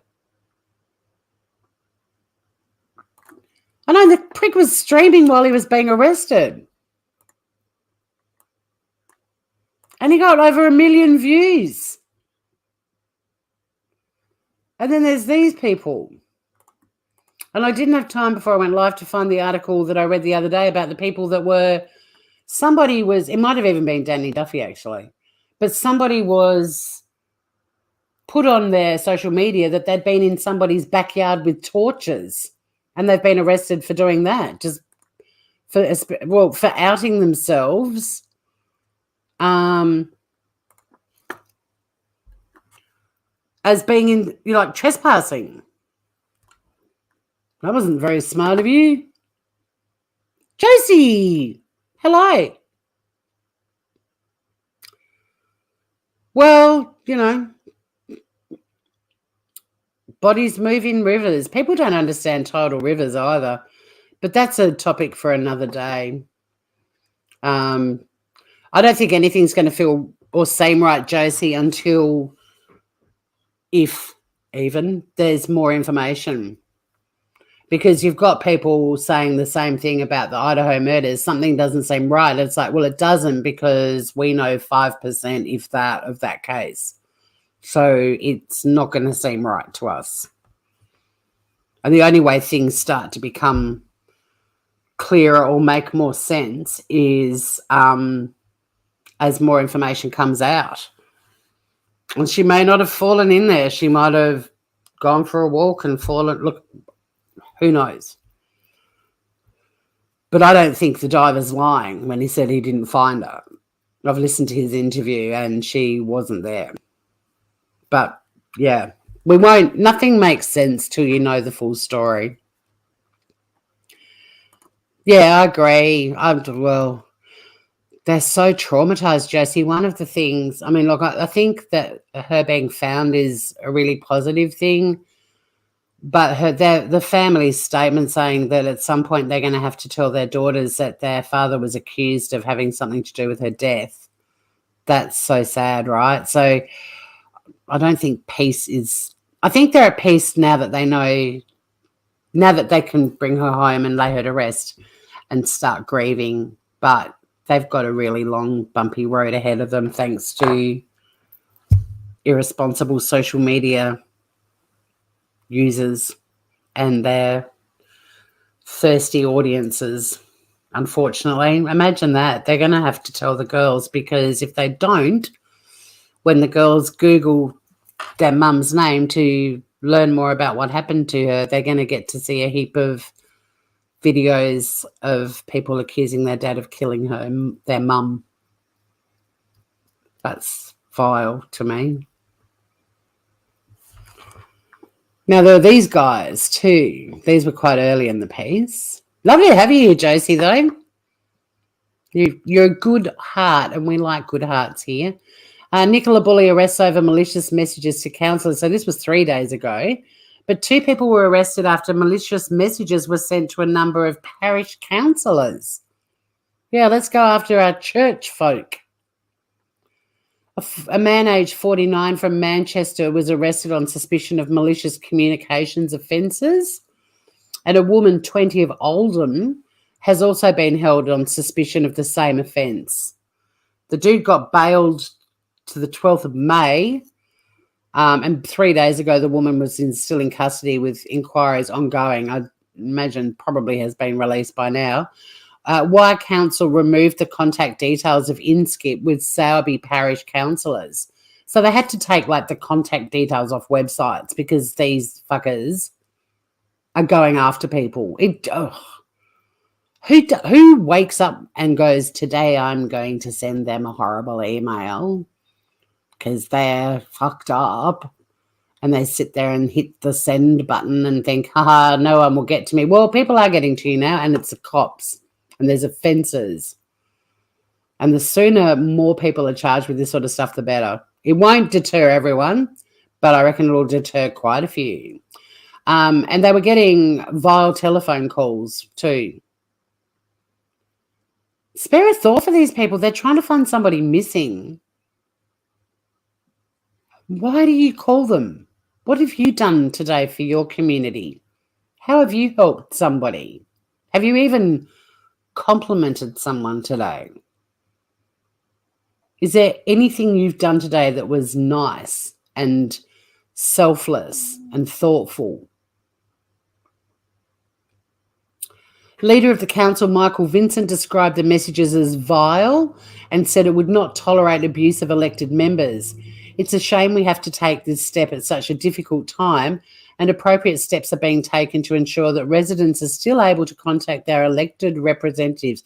Like, this has totally interfered with everyone's lives in that town.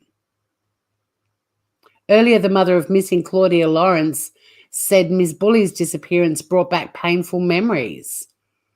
And then it talks about this other missing girl who hasn't been seen since 2009. Then there's a bit more information because this was before Nicola was found. But yeah, so they got charged. But there was another story about someone who put on social media they'd been snooping around in a backyard with flashlights at night. Oh, thank you, Josie. I do try to keep humour even in the darkest of topics. And then another article, and then, yeah, I will wrap this up at the 2-hour mark. I've gone twice as long as I planned, but that's okay. It's been nice hanging out with you guys.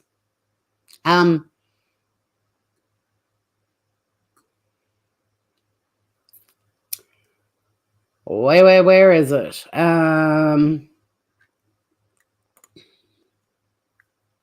Sorry, guys. It's a Guardian. The dispersal notices. I just want to go through. Oh, it's the next in line, of course, because I was actually organised. I just forgot. All right. So this article. Let me just spread it out a little bit. I have a touch screen. My computer's so fantastic for this sort of stuff. So these are some of the changes that are happening that, they're onto it. Things are evolving, guys, and I do feel optimistic about it. So the cops issued these dispersal notices because of the social media speculation, and they were the cops were granted extra powers to allow the removal of people taking photos and video at the scene of Nicola's disappearance. So they're going to have these, we're going to see these happening way more. They're going to have these dispersal notices for the Bullhorn Betty types that are rocking up and causing havoc and interfering and acting like they belong there. And I think this is fantastic as well.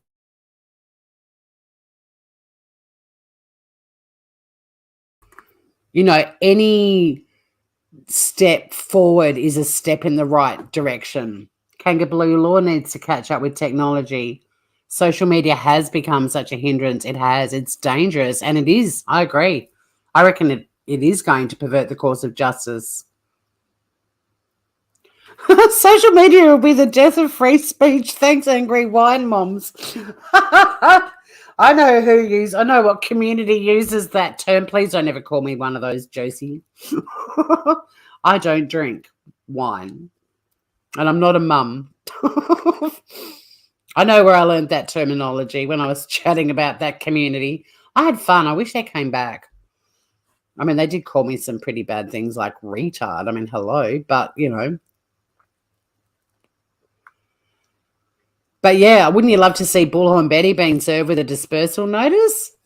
So cops have been granted extra powers to remove social media influencers. Woohoo! Although this was in relation to the Nicola Bulley case. But I'm hoping that these dispersal orders start to be issued all over the place. Because, it will take a bit longer for the legislation to catch up. But amending legislation isn't that difficult. And if it's just to add, I'll give you an example. Service of documents used to be, literally rocking up to someone's home with documents in an envelope and handing them to them or getting them to sign for them. But that definition now includes sending documents, official documents in some instances, but in the area of law that I work in, you can serve people now by sending an email and having a read receipt attached to it, some sort of way to track it.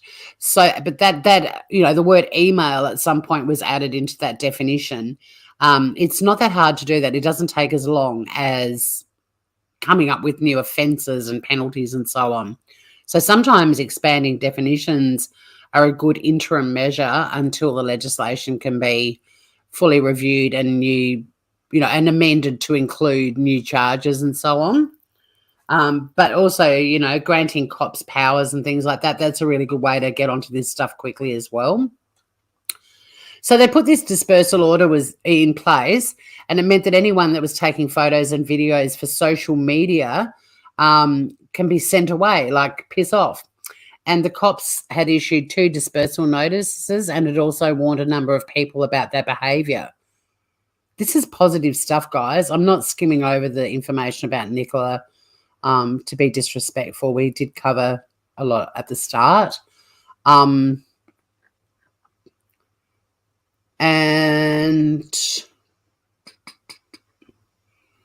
that may be the only bit of the article talking about social media, but that's good news. I hope that happens.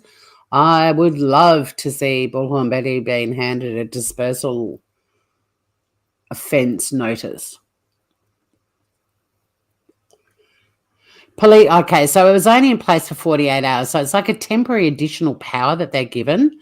But they hoped that it would offer some reassurance. We will not tolerate criminality, including trespass and criminal damage. They added, we are also aware of a number of grossly offensive comments being made on social media and elsewhere. We're looking into these and will not hesitate to take action where appropriate. Please take action. Please.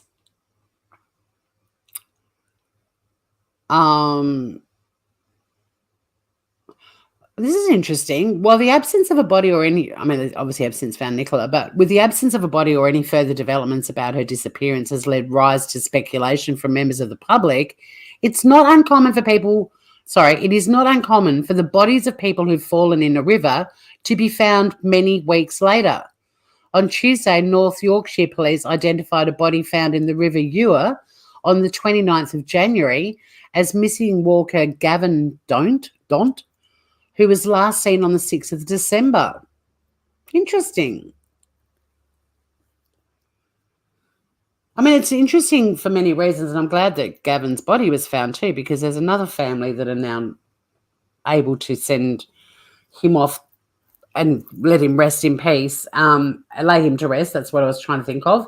Well, they may have a good wake and send him off in style, but and also to be able to start grieving for him. But yeah, that's an interesting thing. But that's the other thing too, with that comment, that article, is that speculation on social media seems to be incredibly unfounded on anything factual, like relating to the case, but just facts generally, like that it's not uncommon for a body to be found weeks later. And it's not.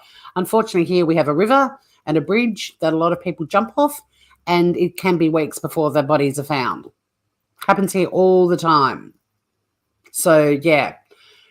Why aren't these online sleuths, they're so good at investigating, but they ignore all the things that might explain the things that they can't explain, because they ignore that, and so they just make shit up instead and harass people.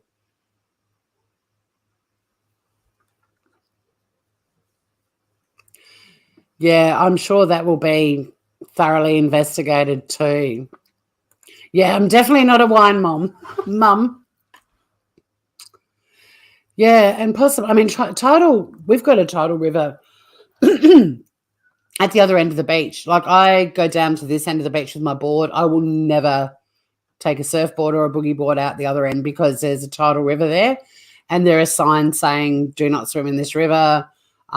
It can take your life very quickly. People have actually died before.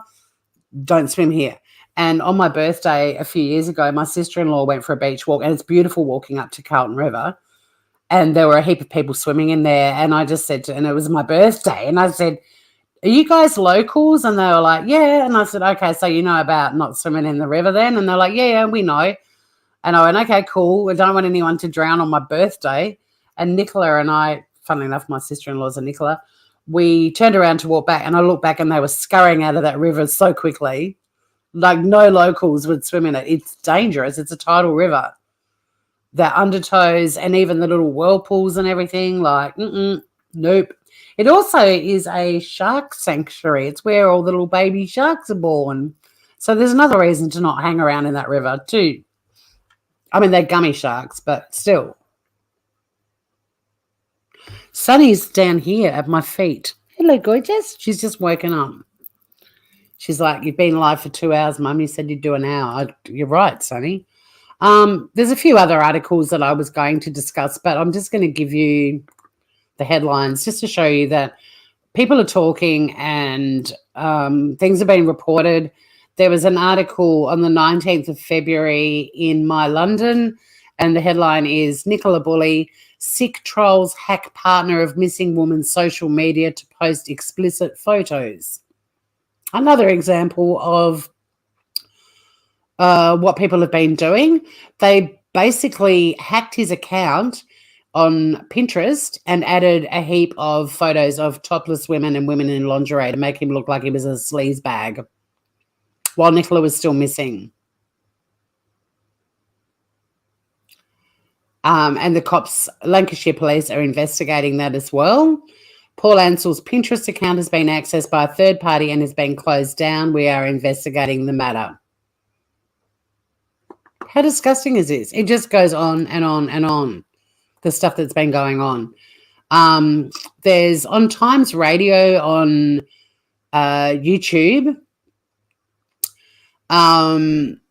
there's an interview with Nazir Avsal about social media being out of control. I was going to play it, but I'm just going to drop the link because I'm wrapping up.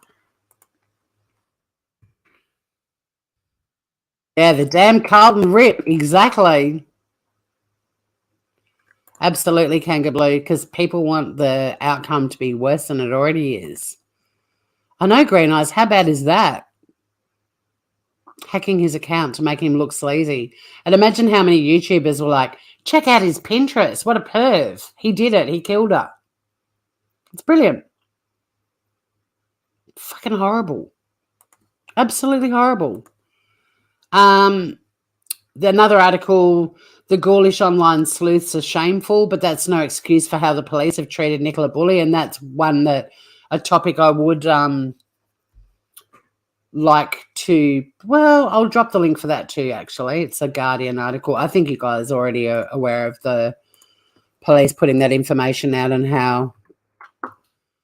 Actually, let me just see if this is the article, though, that says part of their reasoning of doing that was to stop all the.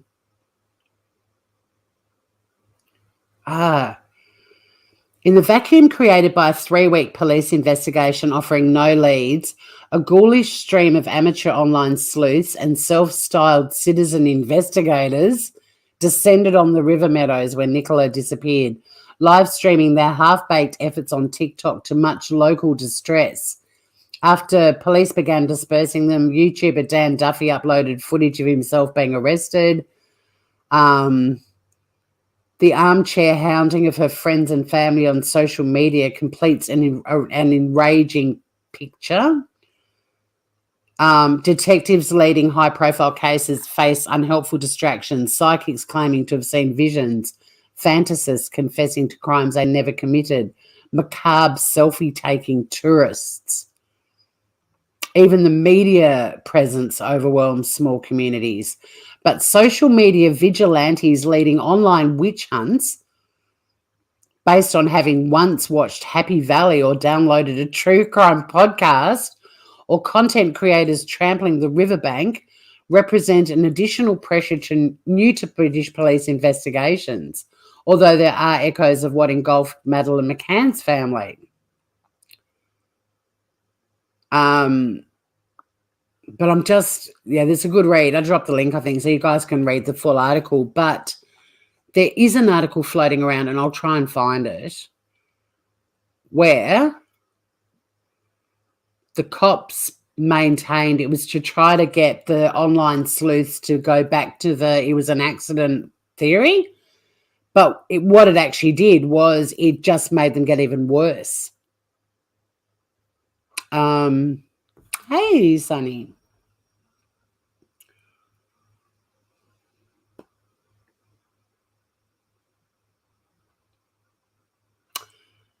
And they said that Nicola's story has revealed 3 dangerous streams that have been crossed.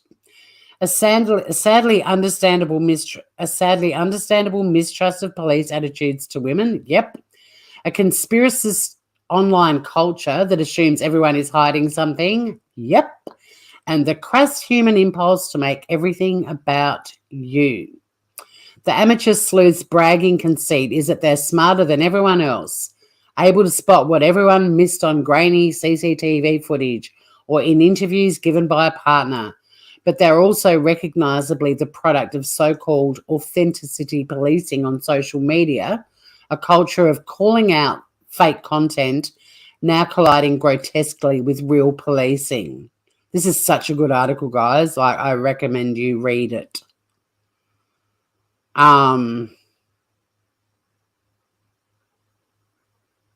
What is to be done? Obviously, the TikTok circus should leave town, absolutely. Parliament should consider the online harms bill in the light of social media giants once again lagging behind events. Every British police force must learn from Lancashire's experience, and we're reminded that mental health in menopause requires better understanding and treatment. But for a mother of young daughters who vanished in an instant, all most of us can usefully do is hope again that she returns and keep our theories firmly to ourselves. Oh, Gabby Hinsliff, you're awesome. That's the author of that article. Guys, seriously, I recommend you read that. Yeah, it is the one. I'll just link it again. It's a doozy. But guys, I am going to wrap this up. I think that article and the other things we've talked about, I'm feeling a little bit more optimistic. It sickens me that people have to continue to be trendy online for families to have to speak out. But there's movement in England and really positive steps forward and an acknowledgement that the legislation isn't keeping up, but there are ways that they can tackle this. The sad thing about it is that article that I was just reading from, people like us are going to read that article and go, that is a brilliant article. The online sleuths aren't even going to read that article. So that's the sad part about it. But again, one person that got caught up in the fretting frenzy does stumble across that article and read it and go, holy shit. Those YouTube creators do make it all about them, and I've bought into all of this. I'm never doing it again. In fact, I'm buying a coat. Good. So I feel positive about it. Like there's awareness, and other police departments are now going to be educated on it when they have an unfortunate situation in their area that they're investigating. I just hope that it takes off worldwide. I really hope that this starts to happen in America, because it's really bad there. And now you've got all these American YouTube channels with these hungry, frenzied people looking at cases outside of the US as well. Fuck knows how many Americans flew to England to do that. It's pretty worrying in one respect, but I think it's positive. Joey, we love you. Bye, goat. I definitely won't get to the American government. But don't you think it was interesting, though, that Downing Street and the Prime Minister of England have got involved and spoken up against the social media bullshit? Imagine if Joe Biden did that. Although everyone will be like, he's truly lost his marbles. That's the problem. The sleuths will be like, yep, there it is. Joe's truly lost his marbles now. What's he talking about? That's the problem. They won't listen, but it'd be cool. I'd love it if it happened. I mean, there's a lot of social media interference awareness because of what happened with the Cleo Smith case in Australia.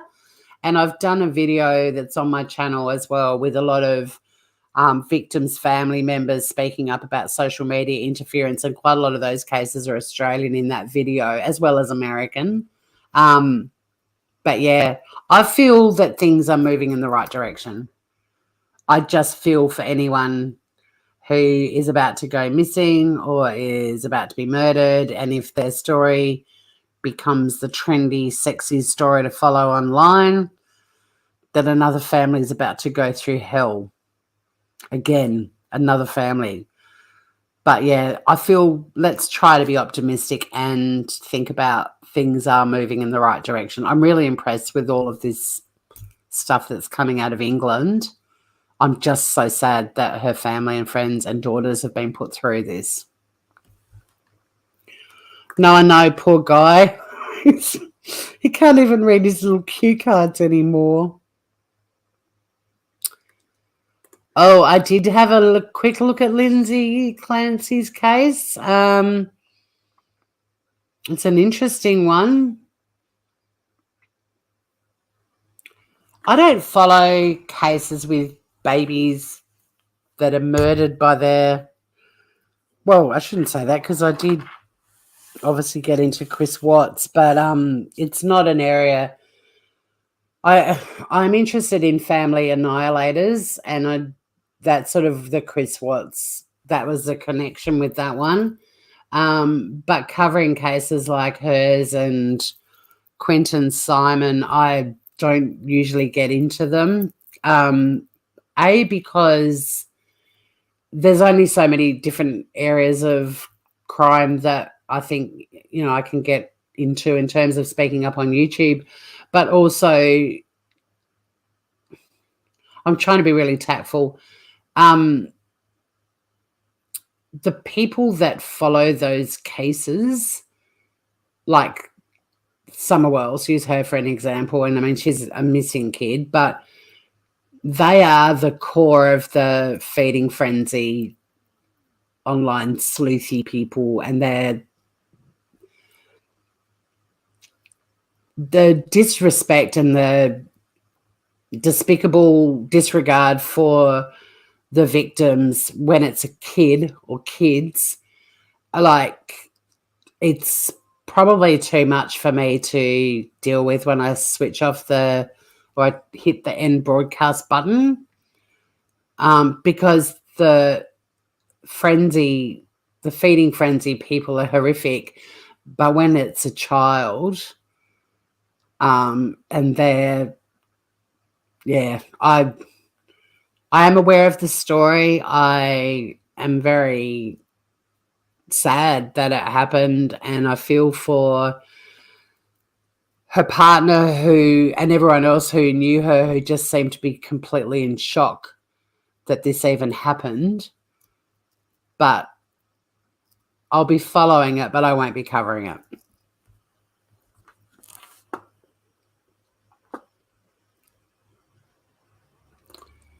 That's a really good point, Josie. Yeah, it's a really good point.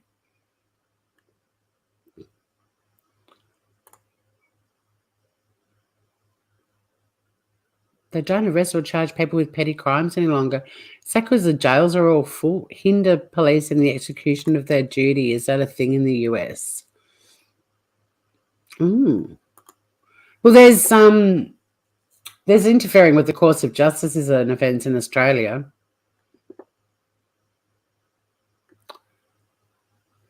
But yeah, wait, the truck up. I will follow it. I won't cover it. I might see you in a channel that does cover it. The only charges I can think of would be a civil charge from the family against the person, like defamation. Very hard to prove. I don't know if it would carry for the. Yeah, I think once you're deceased, you can't defame a deceased person because they can't. It's not that they can't respond. Because a component of, well, I'm only I know this is true because I checked, because whenever there's a legal matter, criminal charges, stuff like that, like, although I'm very well versed in Australian criminal codes, having practiced criminal law, I always check the US, but it's the same in the US. One of the elements for defamation to be proven is loss of income, or, like, financial, it's a word.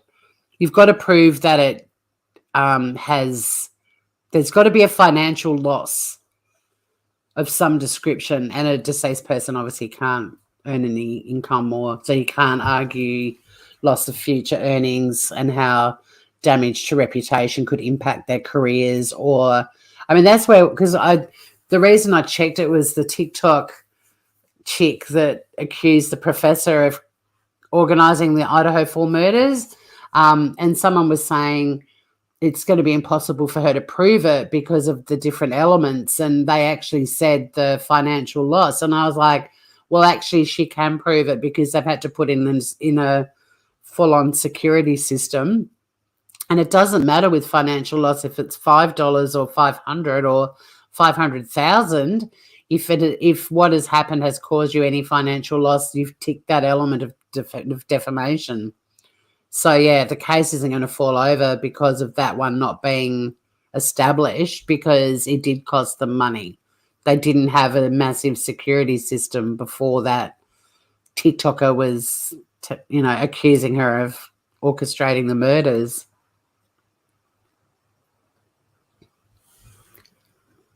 Tell that to I don't know Delphi that well.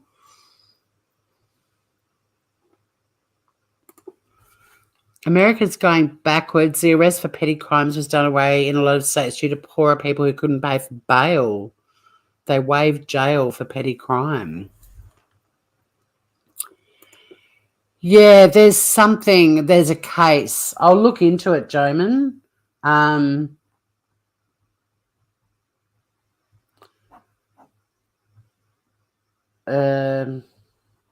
Actually, give me 2 seconds. I was going to wrap up my live late.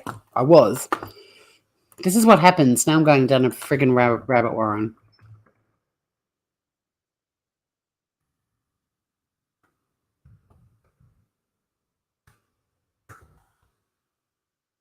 Shit, it's 4:30. Right, I really do need to go.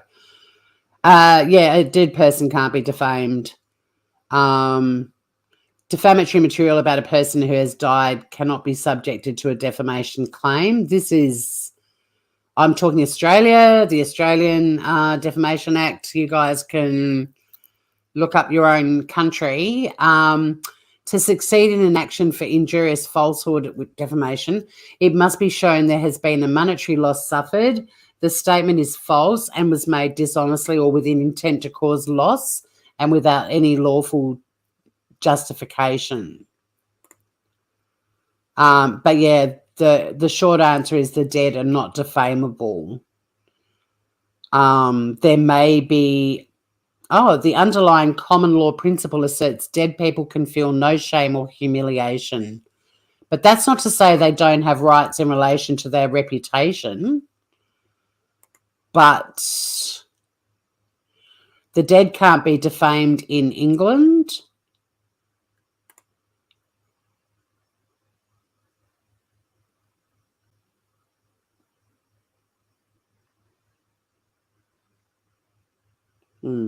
I've got to go down a rabbit warren to look at that thing about reputation. But yeah, I recommend you groovers Google that one.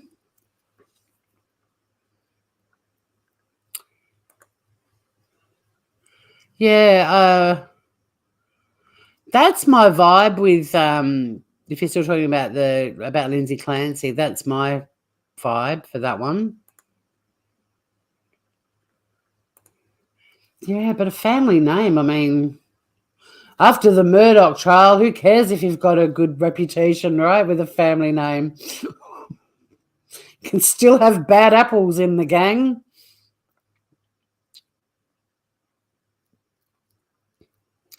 That's true here too. That's how... Hey, Humanimal. Look, I'd be reluctant to watch all of it, Humanimal. It was a really good live. It just went way much longer. I really need to impose much stricter time limits on myself. I've actually got some stuff I need to do before 5, and it's 25 to 5. I get distracted reading chat. I'm wondering if I should be doing more videos, less lives. I don't know. It's things to think about. And you guys are amazing, but you keep giving me things that I'll just instantly go, yeah, let's look into that. I can't do it. I got to go. I've got stuff I got to do before offices close at 5 o'clock. So, guys, thanks for hanging out with me. I feel optimistic that there are changes underway. They might feel like baby steps to all of us, but it's not just people on YouTube now going, what are all these dickheads on YouTube doing? Like the cops, Downing Street, and even the Prime Minister of England are talking about it. So onwards and upwards, guys. And until next time, don't get struck by a smooth criminal. Thanks for hanging out with me. See you all again very soon.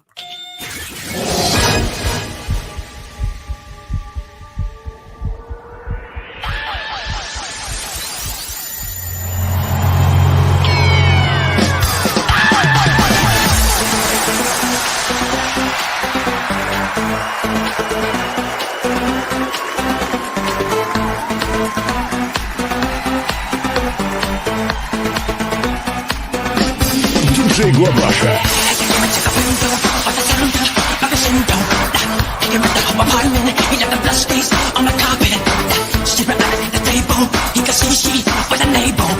So she ran to the bedroom, she was struck down, it was